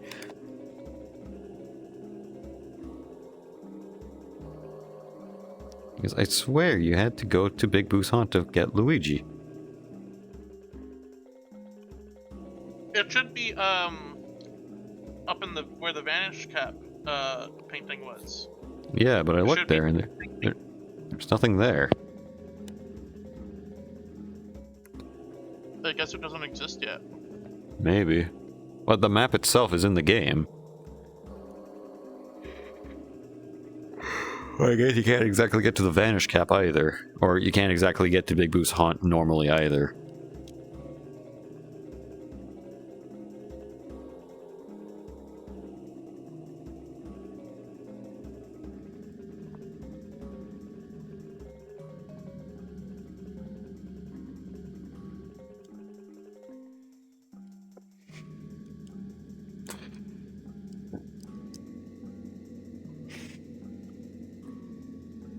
Yeah, there's just a giant hole where the Luigi's supposed to be. See? Yeah, I guess it's just not implemented yet. You just kind of fall through the floor.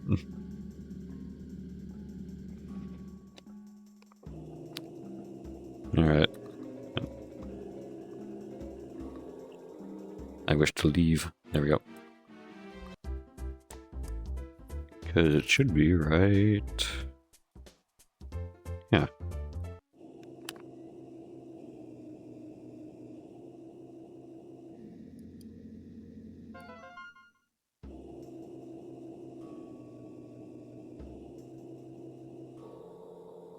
Oh.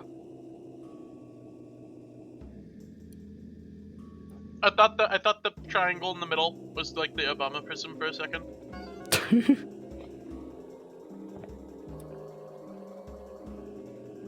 Oh, it's this type of map. I remember this. You have to listen to King Boo's laugh.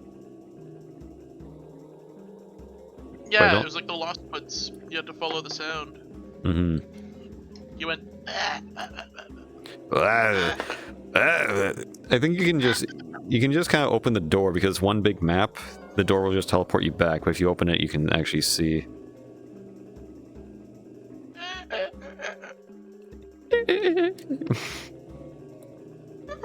No, not through there.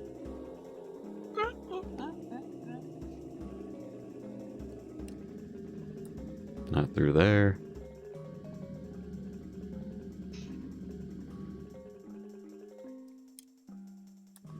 There we go.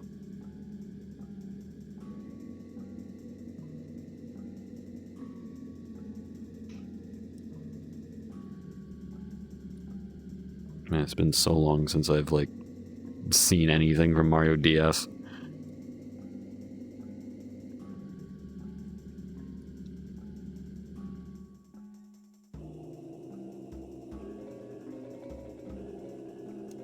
You fall down this hole.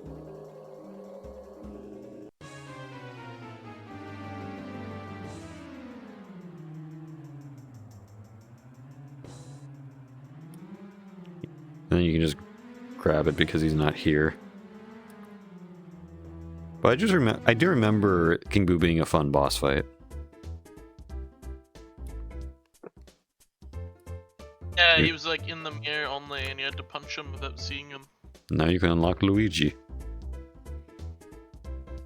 Hello, I'm Luigi.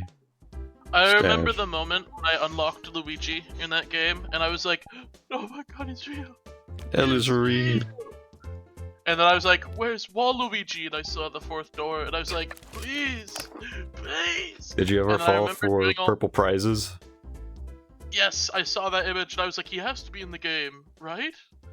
And there's the fourth door, and it was like, he has to be behind that door. And then I unlocked the door. I don't remember how you do it, but it was really hard. And I unlocked the fourth door, and you just get a single star. Yeah. From my knowledge, that final door unlocks after you get... I don't think every star, but I think it happens when you unlock all the characters. It used to be... Yeah, I think it's when you unlock all the characters. Because I remember... Sure. I don't think Surely they meant to include a fourth character, yeah? So why is there the fourth door? It only reads as they lost a character during development, right? Yeah. It's technically supposed to be Yoshi's door. Or a lot of people read it as Yoshi's door because four characters, 4 doors, you already have one unlocked. Like, it's not like branded a Yoshi door or anything like that. And that is true. Forget to Yoshi. Yoshi's like the anti-character. Yeah. Was the source code for this game leaked in any of the Giga Leaks that happened? No. Remember the Giga Leak was only like SNES to NES stuff. There was like a later smaller. Oh, and in leak. 64. Isn't there like a later smaller leak that was that included like things from a bit later, included some DS games? I remember Pokemon source code leaked. Yeah, nothing from DS. Or Mario 64 DS. Wee.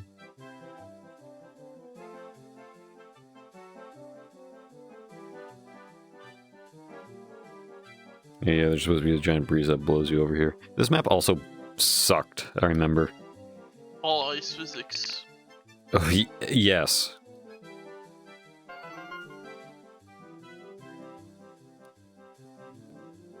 I like Big Boo's because it was just a simple listen to the sounds. I think there was also water on this map that didn't harm you, which was kind of weird.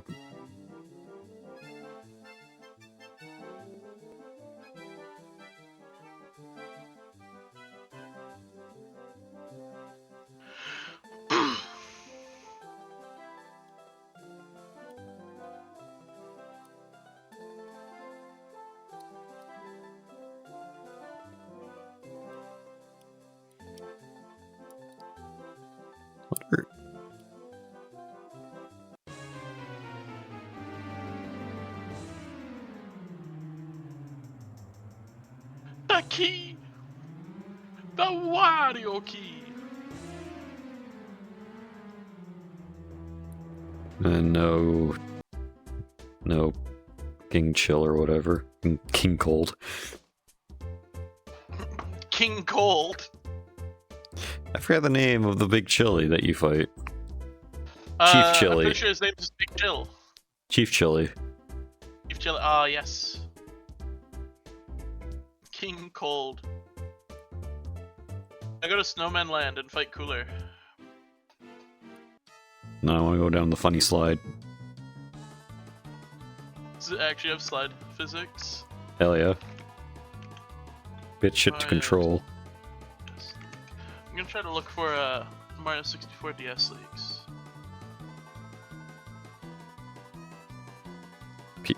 PSA, I do not condone any leakage of personal files.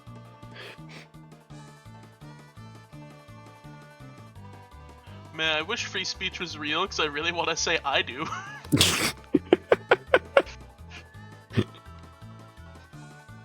please pull up a Just Kidding star and put it on screen, so anyone watching knows we're just kidding. Yeah. And you're just kidding about the you don't condone, because you do condone. Hell yeah, brother. I'm getting MP3s for free from LimeWire. Wait, if they have secret rooms, do they have the... It's got 2 stars for the price of 1 there. Didn't even do the challenge properly. The which map has like the slide? Like the really hard slide? Is it Tall Mountain? There's one in Kukul Mountain and one in Tall Mountain. Yeah, Tall. Yeah, because I know the Kukul Mountain one. I'm just looking for the secret, because I don't think I've ever done the secret slide on Tall Mountain because I hated this map as a kid. I was playing Mario 64 like last month, and I kept trying to do the Tall Mountain slide. I kept falling off at the one point where it veers off to the right. Yeah. And I always knew it was coming, and I'd always hold back to like slow down and try to like go down it, but like there's just some like force of nature that pulls you down the middle path no matter what you do. I just can't figure it out. So I guess I'm stupider than I was when I was 5, and I could do it without trouble. Yeah, I think you're thinking too hard. When you're 5, you're just kind of like your thumb is just holding down forward and then just goes left or right. You're thinking like too hard nowadays, as like, oh, if I slow down, maybe then I can. You're just supposed. I think it's like when I was 5, I never thought anything about it. It was just like Wii slide. And I played this game on Nintendo 64 and DS, so I did it twice without ever having any trouble with it. But then when I got on the internet, I heard people on the internet thought it was really hard. So I was like, oh, I guess it must be hard. So now, like, even though I had no trouble with it as a kid, now I'm like retroactively like, this is the hard one. And I guess I psyched myself out. That I just suck.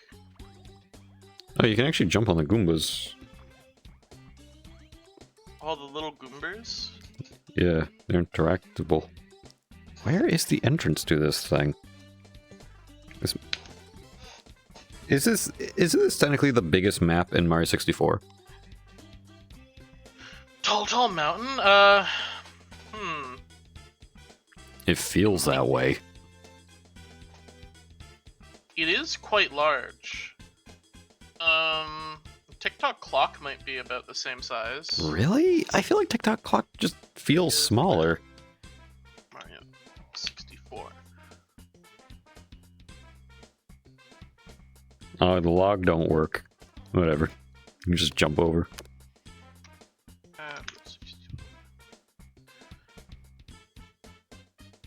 Tiny Huge Island is the largest map.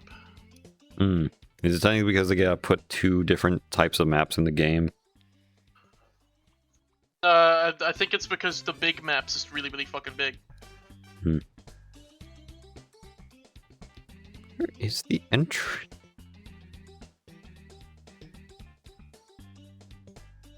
Oh, that's real nice. What's the point of this? This doesn't... Oh. We have a great camera angle on stream right now, because the camera's inside the wall. The wall.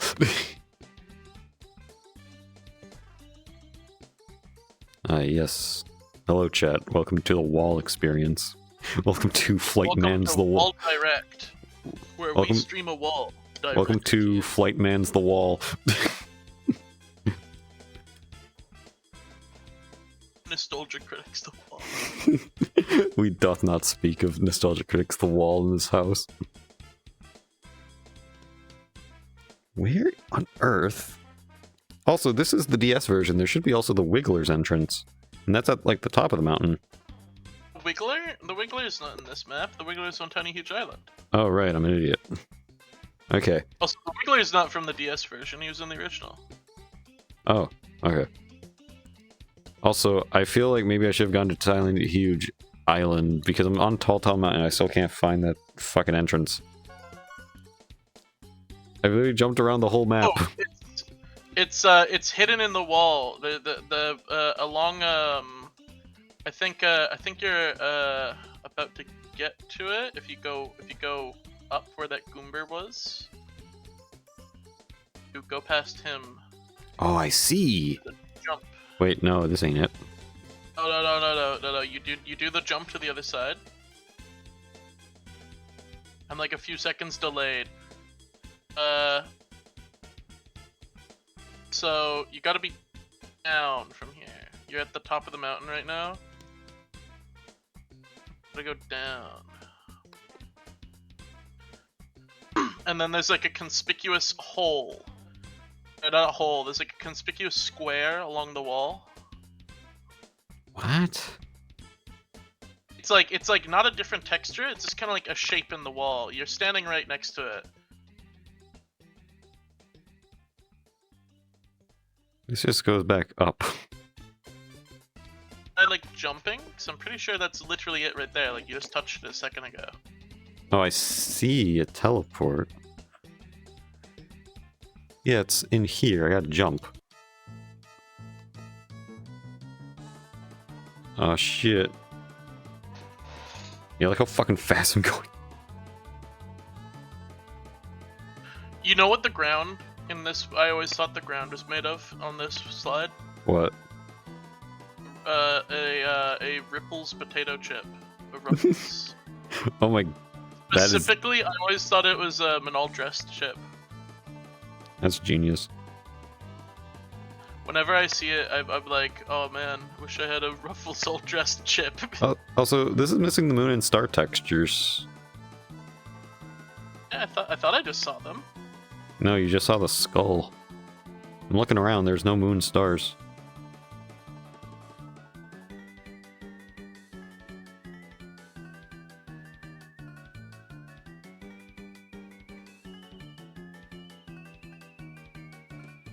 Well, that's a dastardly turn. There's this really interesting era. There's this era I really like in the Mario franchise. That is from so Mario has like a very unique, specific like art style and kind of like aesthetic and identity. Yeah. Mm-hmm. But that identity and aesthetic was mostly developed in New Super Mario Bros. Wii. Yeah, it was not as it is now beforehand. Yeah. There's this kind of odd era that I like to call New Millennium Mario aesthetic, which happened in between the releases of Mario 64 and New Super Mario Bros. DS. Where it felt like no one knew what the fuck Mario was supposed to look like as a world, what the Mario world was supposed to be.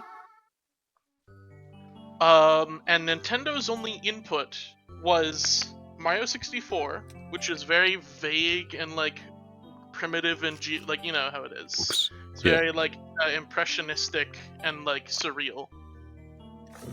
Mario Sunshine, which is a different world altogether, not a world, but like a different like country. It's like a different land with a unique art style. Mm-hmm. Oh, no Unagi. And then Mario Kart Double Dash, which just took the aesthetic of visual aesthetic of Mario Kart Double Dash. So those were Nintendo. Oh, and Luigi's Mansion, which again had its own unique aesthetic for like a unique location. Those were the 4 Nintendo-made games during the era, and the rest of them were made by like partner studios like Camelot and Hudson Soft and such, like the sports games and the Mario Party games. Yeah.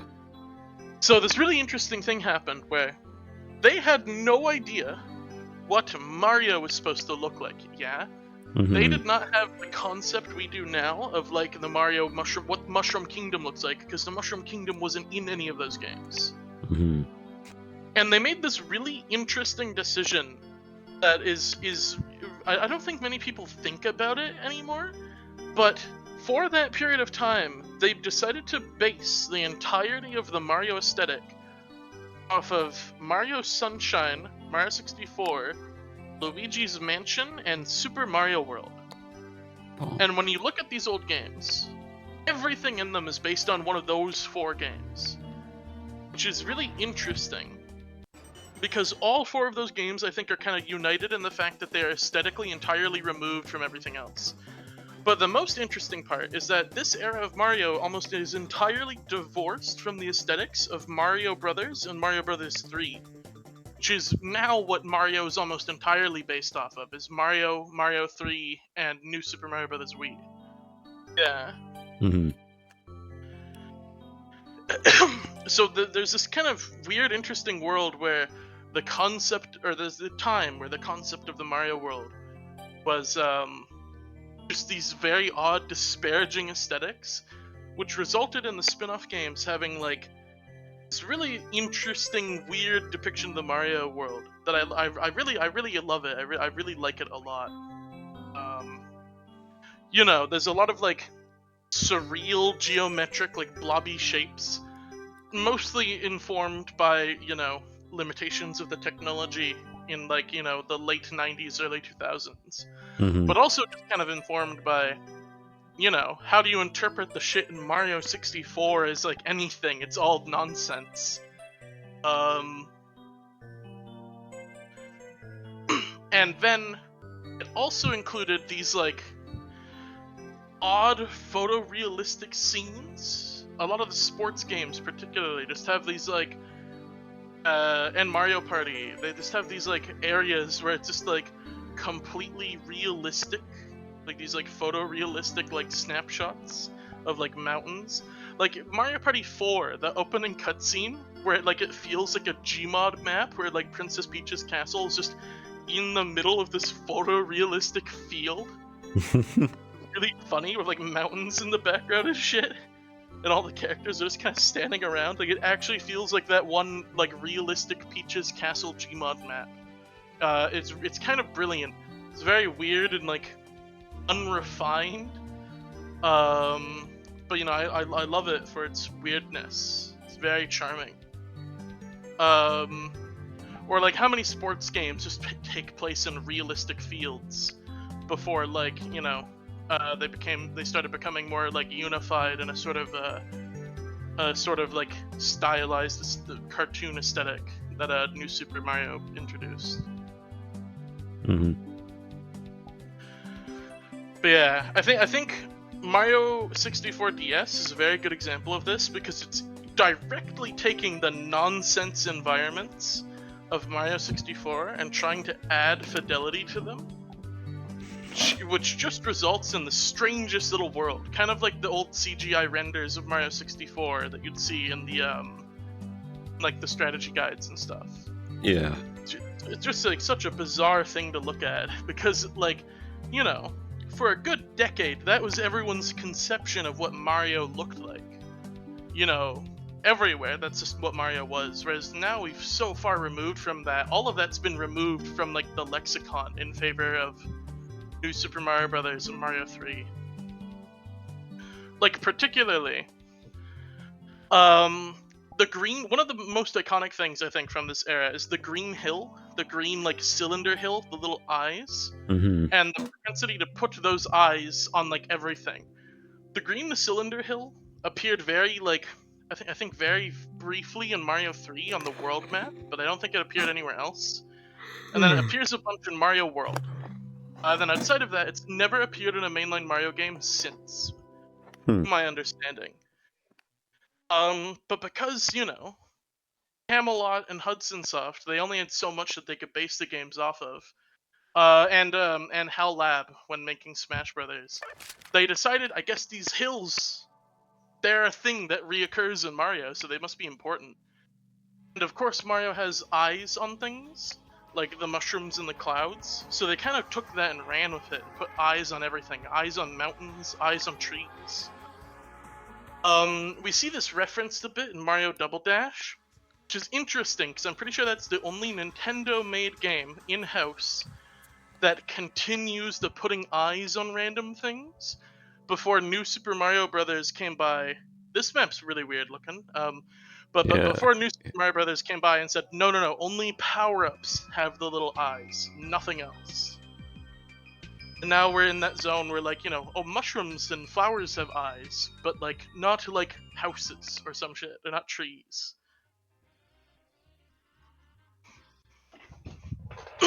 So what's this map? This looks interesting. This is Kaizo Complex 3. There's a new one? Yeah. I didn't even know there was a Kaiser Complex 2. Had I been there? I think I showed you Kaizo Complex 2, yeah? Also, this was a very 2000s, like, this type of rugged aesthetic. Always went with coffee, like this type of, like, look. I understand what the creator's trying to get at here with coffee and this type of, like, padded on, kind of like sponge and, like, these warm colors. Like, you would see this type of texturing in this art style, very also similar to that, but with more of this kind of, like, I want to say someone sponged on the colors on top of each other. You would see this on the side of coffee cups back in the 2000s. I also like how that's just, like, some vague image of, like, look, technology. Mm-hmm. like there's, like, CDs and, like, a phone on it. It's a very funny little thing. But the way the coloring and how it's obviously, like, sponged art, it's like, oh, I recognize that from coffee cups. There's a thing about it where, like, it has, like, modern iconography of computers, but, like, the style of the painting itself makes it feel very old. The turn of the millennium had a very large obsession with just the concept of technology, and I feel like a lot of people now kind of really don't like the concept of technology because we're just, like, surrounded by it at all times. We don't really have that whimsy anymore where we want to, like, depict it and everything. Like, people the turn of millennium, they really revered the concept of, like, the future and new technology.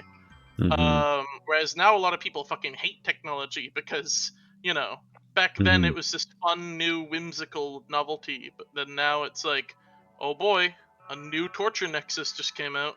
Yeah, also I recognize this character from, like, some Nightcore video. And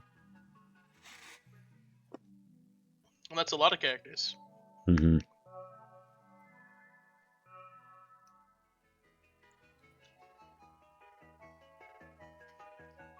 I've heard this song before, but I can't put my finger on it.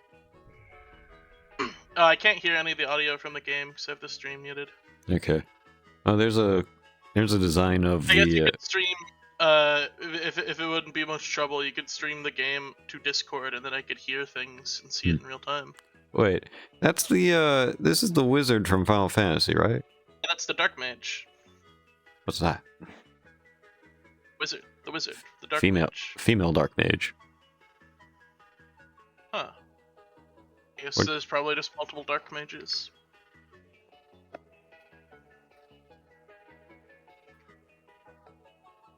Oh, I recognize that.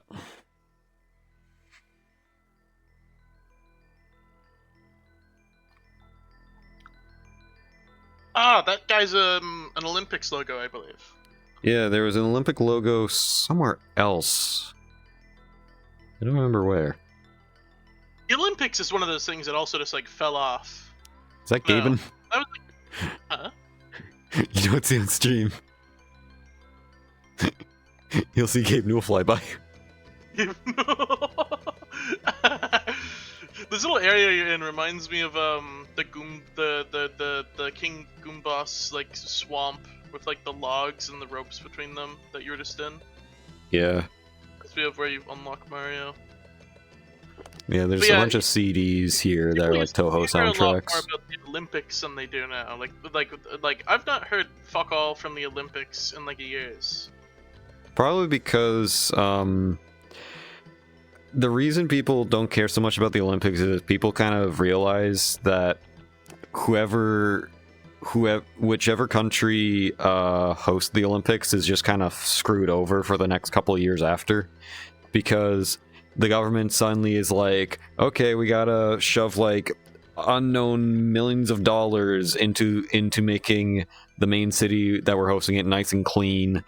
And then obviously that comes with a lot of controversy, especially mainly after the Brazilian Olympics, there was a lot of controversy because basically when you come into Brazil, you pass by this like this multiple mile long slum. And before the Olympics, they put up like these massive walls. So it's like, oh yeah, welcome to Brazil. Please don't look at all our poor people. And it was like a giant scandal.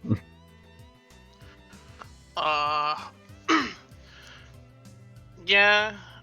But like, just aside from that, I always felt, as a kid, I always felt like the Olympics was like so much more of an event. You know, the mascots would come out; they were always fun and cool, and there's a tons of like, you know, merchandise and promotion and stuff.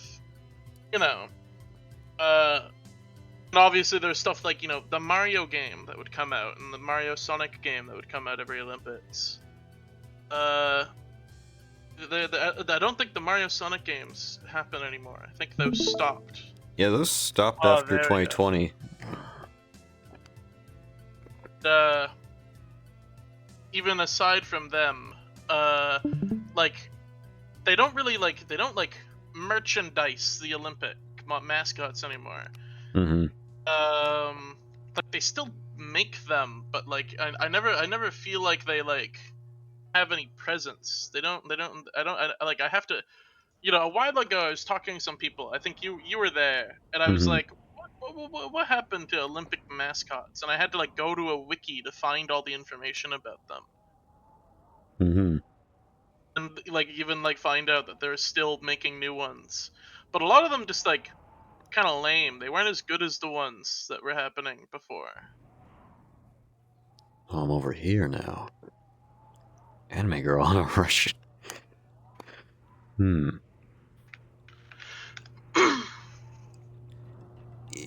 I'm on game Wikipedia. We're surfing on the internet. Make sure you don't touch anything while you're on this wire. I'm gonna probably fall off this wire because my joystick drift is horrible. That's when I get to that glowing orb. Because I got in here through an orb, so I'm assuming... Oh, this is bright. Why am I so short? Wait, that's the Binding of Isaac money door. The money door.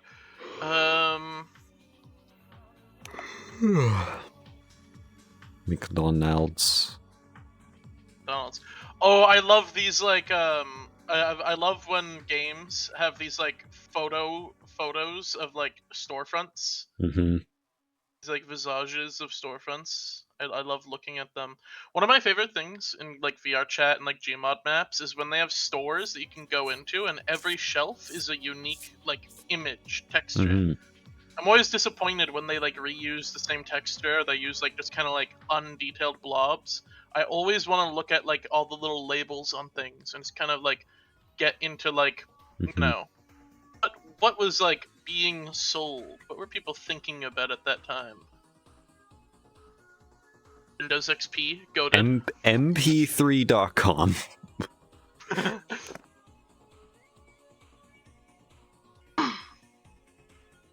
What is the Matrix? The Matrix. I like how the Matrix is in like its like cool font, and then it's just what is? It's just like in this very generic font. The Matrix. Do you think? Sometimes I swear I look at stuff like this, like the Windows XP hat, and it's like, is that like a weird like vaporwave thing, or did Microsoft actually make these hats? Well, they definitely sold those hats at the time. Because I'd totally rock a Windows XP hat. Yeah, Windows XP merchandise just seems awesome. Or like Windows 7 merchandise, or Vista. Firewire. Ooh, that's really old.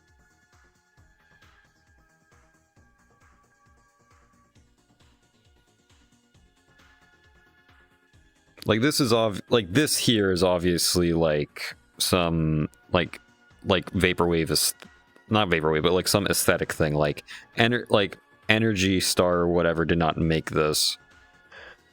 But like stuff like even stuff like this, I don't know if this is original or some company made it for aesthetic reasons.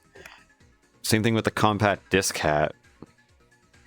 But mp3.com, I want to say that's like original. I feel like a lot of these were like given to employees at the time. Mm-hmm. You get what I mean? Yeah, because this Firewire one definitely screams 90s just from like the illustration itself.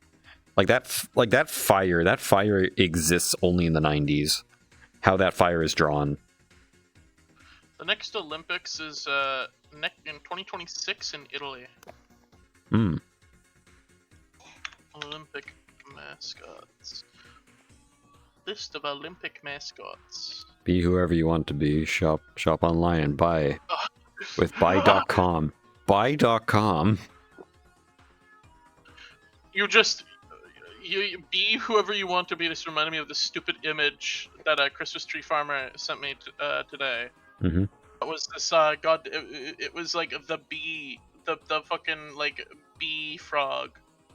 It was in a box that says like honey for me, but not for bee.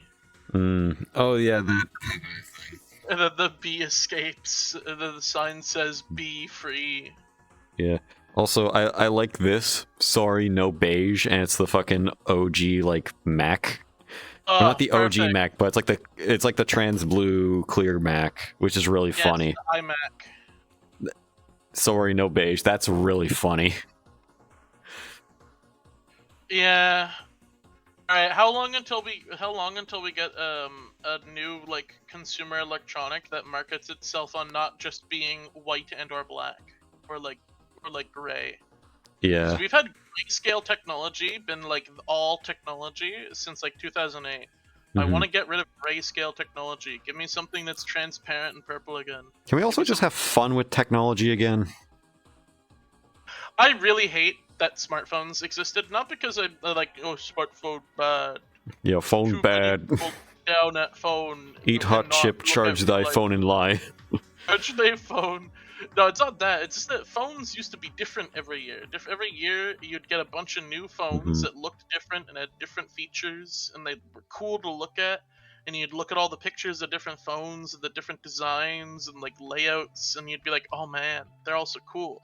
But now every phone's the same. We've not had a single phone that's added a substantial new lane. You always find lane in these maps. Well, yeah, because lane is not only lane like.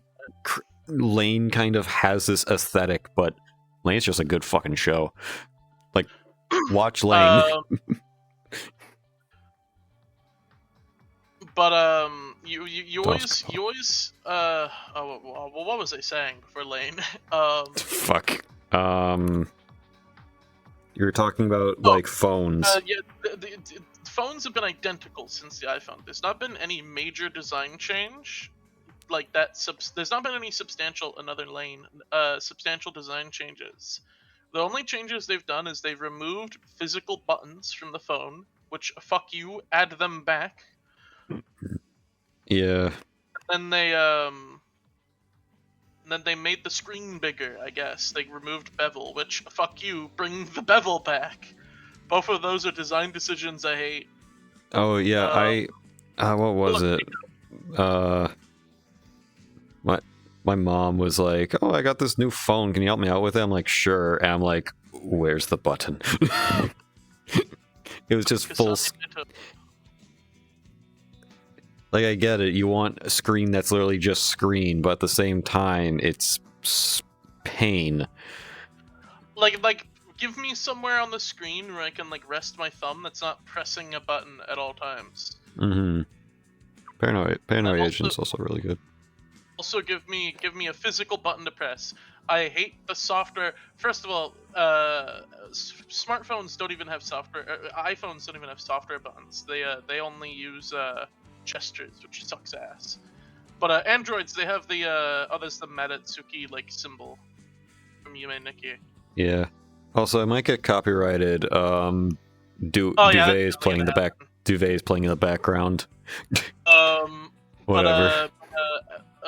There's the also, Nerve logo. Also, androids thing. have like those, and androids have those software buttons, which are better, but I just want the physical buttons because you want to know what happens when the phone lags. Like when an app you're using lags, the buttons stop working. And sometimes when you go into an app, the app will go, "You don't need those buttons," and hide them. And then you're trapped. And you have to do the little gesture to bring the buttons back, like swipe up from the bottom. But sometimes, again, if there's lag or if the app doesn't like you, it won't let that happen.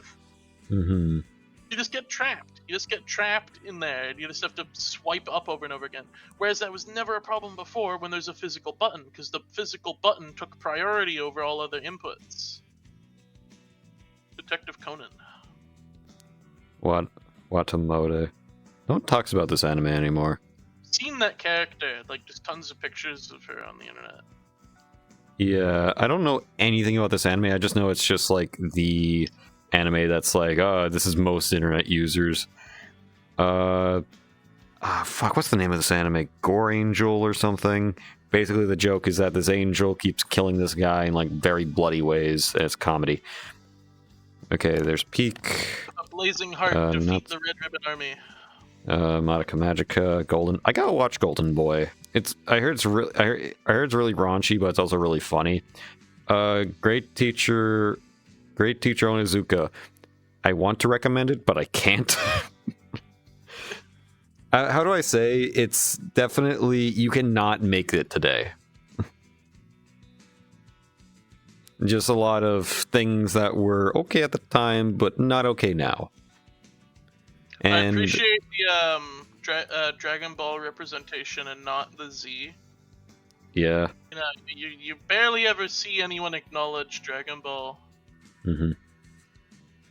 What's on the other side over here? Oh, more anime. Cowboy Bebop.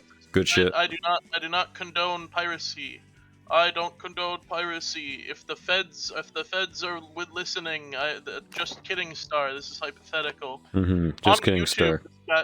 Just kidding, Star. That's not a star. That was a square. Okay, just kidding, Star. There we go. Yeah, 10 points is close enough.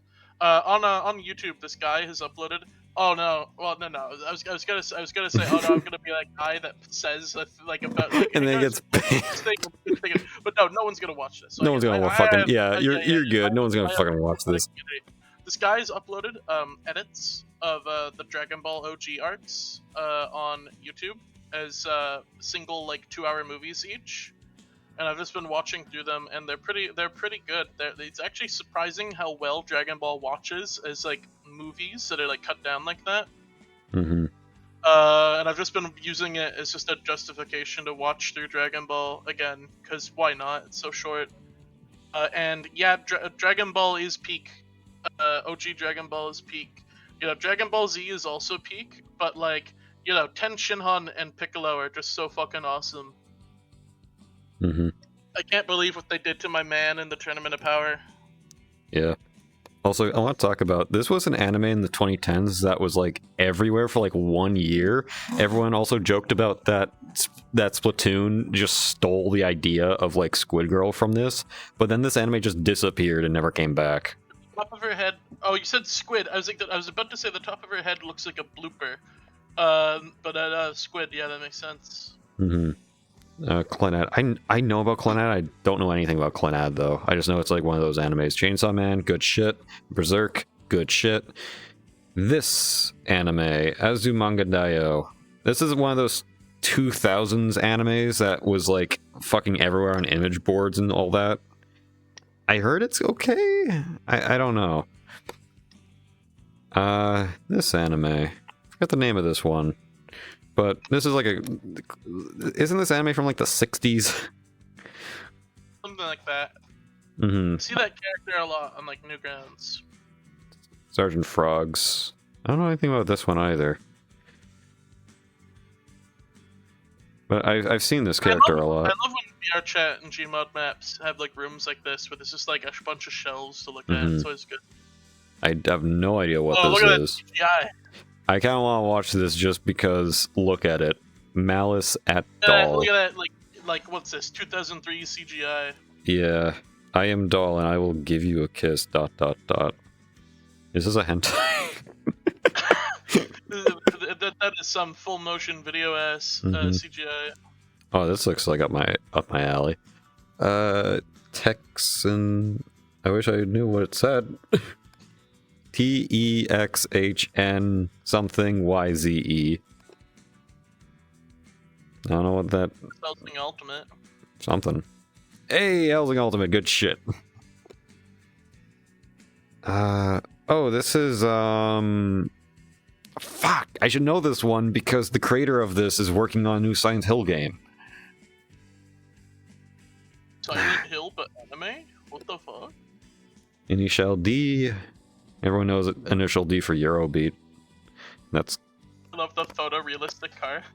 yeah, and also like the old 80s cars like this, the old sports cars. I will say, I feel like I feel like any like rich kid that buys like a modern Lamborghini, you don't like cars.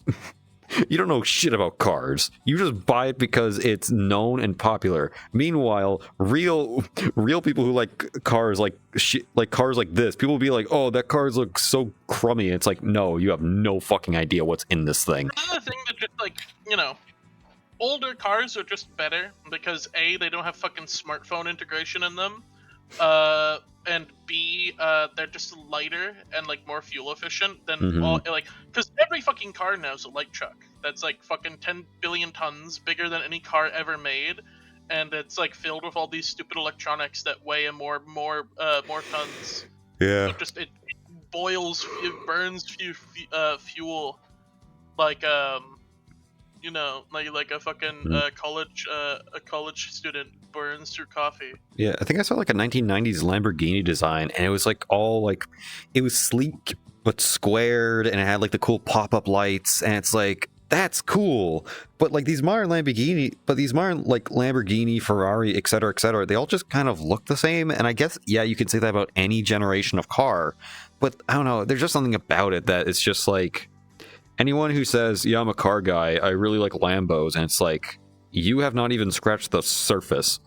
Every car guy I've ever met has like a really shitty looking truck that you're like, oh, where'd you get this? And he's like, oh yeah, I found it in like 8 pieces at a scrapyard and built it. Those are the real car enthusiasts. And then they have like 3 trucks for some reason, and they don't even drive 2 of them because they can't drive. They're not roadworthy.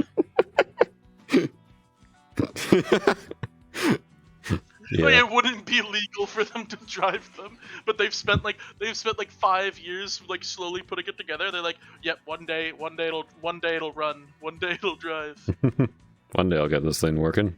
I just gotta find this part that's like worth $50,000, and it was only produced once in one car in 1972, and it's the rarest part known to man. No one makes it no one makes it except for one Eastern European country where the shipping to North America costs $50,000.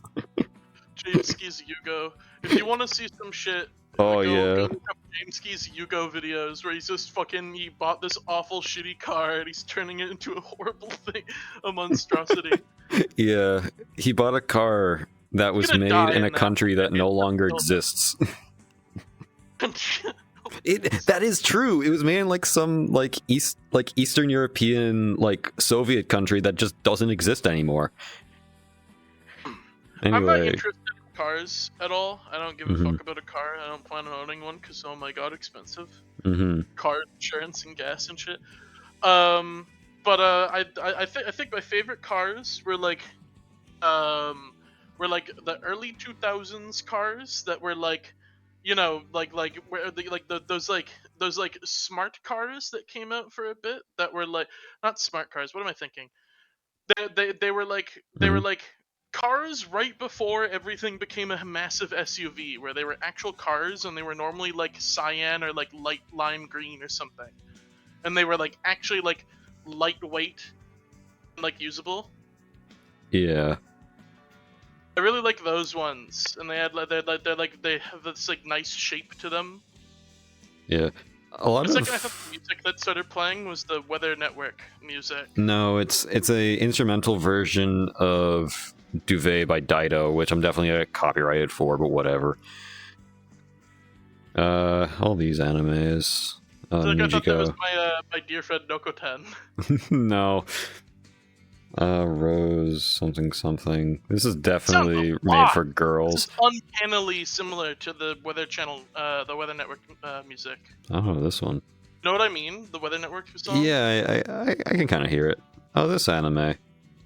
This, from what I saw a review of this. I think it's called The Happy Salesman, and it's like this anime that was originally from like the 60s or 70s, and then they tried to remake it for modern audiences, and it just flopped really hard because this is a type of horror, pseudo horror anime where the plot is basically someone is down on their dumps, and this smiling salesman or happy salesman comes by and gives them a deal, but with like the exception of you can't break this one rule, or else you broke our deal, and you'll have to deal with dire consequences or unforeseen consequences. And obviously every time everything goes wrong and the deal's broken, and then this guy comes. Literally what this guy does what he's doing right now, and he points at the person, the screen flashes, and the guy like disappears. It's like that's why I say it's like partially horror.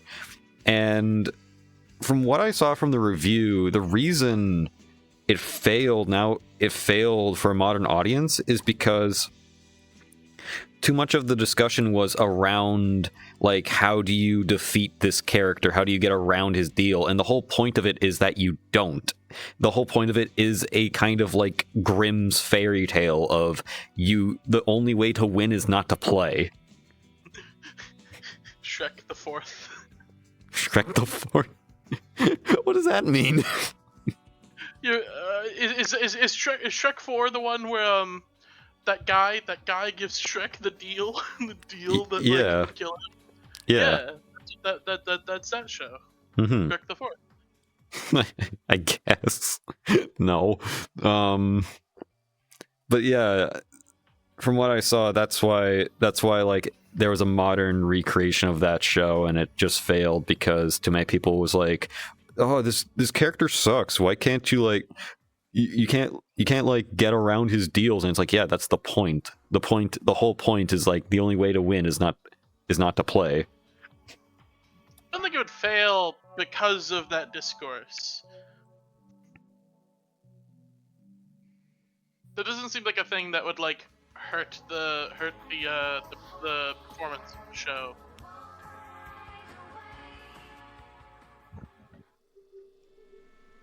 I don't know, maybe it also just wasn't advertised. These are cool. Yeah, that seems like the most likely scenario. Netscape Navigator, the most popular way to explore the internet. Over $70 on coupons inside. 5 hours free for Windows 95 only. Complete internet access kit. Netscape. Fucking AOL DVDs. Mm-hmm. Half-Life Game of the Year edition. Includes TF Classic. Yeah. Unreal Tournament. Grim Fandango. I remember they remade Grim Fandango, and I can't remember if like people just forgot that existed, or it wasn't that good of a remake. I imagine it was a fine remake. This just seems like one of those things that, like, you know, it's like a classic. It's like a cult classic, but just you know, everyone forgets it existed. Yeah, because obviously, like, the design, this design itself is really cool. Just looking at it, it's also LucasArts, so you know it's going to be good shit. Man, rest in peace, LucasArts. Yeah. Lemmings. Do you think the next generation knows about Lemmings? Lemmings. They need to make a new Lemmings game. I want to say it probably exists, just no one cares. Same thing with Worms. Did you know a new Worms game came out like a couple of years back? And no one played it? Worms game. Yeah. Worms. Okay, that's not helpful. I searched worms, so I just got earthworms. I was like, oh. Worms. Worms Rumble 2020. Ooh, it looks ugly. It looks bad. Oh, you found the goat. Ah! Ah!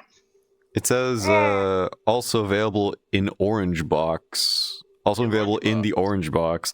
It's trying to tell you, hey, don't just buy TF2, buy the orange I box. don't buy it. Also available in the orange box. I'm really happy that I have a copy of the orange box. At some point, I want to buy like an old Windows XP like laptop, Hmm. and install just a bunch of like Hmm. buy a bunch of like shitty games from the time on disc, because like PC games from the middle 2000s are valueless. They cost nothing. Except for Just buy a TF2. bunch of them. No, T- TF2 is really cheap. oh, you can get TF2 on. You can get a physical copy of TF2 for pretty cheap? I have a copy of Orange Box. Yeah, but do you have a It's like copy of TF2? Team Fortress 2. I imagine Orange Box would just cost more, wouldn't it? Depends which one you get. Because you can Like get a best copy of bundle Orange here. Box for like $20 Uh, for a 360. $12. Team Fortress 2, 2008, $12. Really? Yeah, the Wow. exact one that picture with case and disc. That's cool. Ooh, Team Fortress Classic PC Windows game Hmm. for $15.99. How much is Half-Life? I feel like Half-Life would be expensive. You, Hold on. Half-Life 2 PC, 2004, mhm. complete with quick reference card is. Okay, that's. I was like, $1? No, that's an auction. That's an auction. Hmm. But no. Alright, I found Counter Strike for $18. Opposing Force for $200. Half-Life Oh. 2 for $20. Half-Life 1 in French for $14. Half-Life 2 for $30 with like an alt G-Man cover. Okay. Orange Box for $10. Yeah, Half-Life see? 2 with an alternate Alex Vance cover for $30. See, no one's selling Half-Life for PC because it's... Half-Life PC for $19.99. Oh, shit, okay. Why was Opposing Force CD-ROM New Game $200? Zero games. Um, Big box video game rare clean disc. I don't know if it's like special or something. I'm pretty sure. I found another one. Oh, that's like some special edition that comes in a big cardboard box. I found another one in a shitty little jewel case that's $15 Well, yeah, for of course you want Opposing the Force. box. Well, no, this is the official jewel case. Like it is Oh. the Opposing Force jewel case. I assume there's just a special edition because they called it the big box version. So Oh, I and assume it probably there's comes with like a collector's strategy version. guide. Yeah, or something like that. Half-Life 1 Anthology PC 2005 excellent condition. Where's that CD go? case and reference Oh, card. I thought it went somewhere. Half-Life 2 Game of the Year edition 2005 18. Yeah. Ooh. Half-Life bundle. Half-Life bundle for $43. It comes with Half-Life 2, Hmm, Opposing Force, Blue Shift, and Half-Life that's for cool. US $29.99 plus Hello $11.52 there. shipping. Oh, So oh, guess I'm up here now. that. Guess I'm stuck up here now. Oh, wait, I don't think that's a copy of Half-Life 2. That is a Half-Life 2 strategy guide. But the Half-Life games, Half-Life Opposing Force and Blue Shift, they're all real games. Hmm. Ooh, and the Half-Life one looks like it comes with Counter-Strike. Cool. Yeah, I would definitely like collect more stuff like that. It's just I am poor. I have no money. I think, yeah, I definitely think PC games are like very good for collecting, just because they're Hmm. so cheap. They're Yeah. they're in this weird intersection where they were mass Don't tell produced. people that don't tell people that, then they'll be like, ooh, I'll buy up all the fucking games that are worth like $10 and now they're 100. They're mass produced. They sold well. Um, they're mass produced. They sold well. They were they were not like they weren't as, I don't think they were generally as possible as like console games at the time. Mm-hmm. But they were decently popular. So there's a supply of them, but there's zero demand because you cannot, unlike like console games where you can just buy the console and then buy the game and play it. It's really hard to play old PC games because you have to have an old computer generally. Mm-hmm. Most of them won't work on new computers. Or heavily mod it. Yeah, or you have to tinker, which a lot of people just don't want to do, especially because Steam makes all of those games one-click download and install for $5, or sometimes for free. There's just Yeah. no demand because you can play those games for literally zero money on their original device. There goes the fine gaming. Whereas, I think people care a bit less about, like, you know, the original experience of PC games. Mm-hmm. They just want to play it on the computer. Whereas console gamers care a lot more about buying the old device with the original controller and all that. Mm-hmm. You know, like, I'm pretty sure a lot of people have old video game consoles and old video game console games. Very, very few people have old computers. Yeah. There's very little reason to hold on to them unless they have like very important stuff like files, and even then you can just move those. Also, I also think piracy made those games worth a lot less.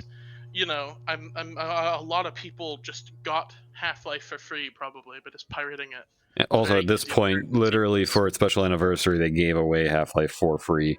Yeah, I just think there's no demand. Because what I noticed while I was looking at eBay there, Hello, I didn't Steve read Jobs. off any of the PS2 games, but the PS2 copies of the Half-Life games are worth way more.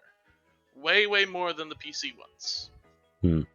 Same's true of the Orange Box. When I was looking at Orange Box, I specifically wanted the PC version. And there weren't many listings of it, but it was cheaper, way cheaper than all the other ones. Mm-hmm. But I definitely think there's a really high barrier of entry into getting into like old computer stuff, because you have to buy an old computer and have a disk drive and shit, which, you know, computers don't have those anymore.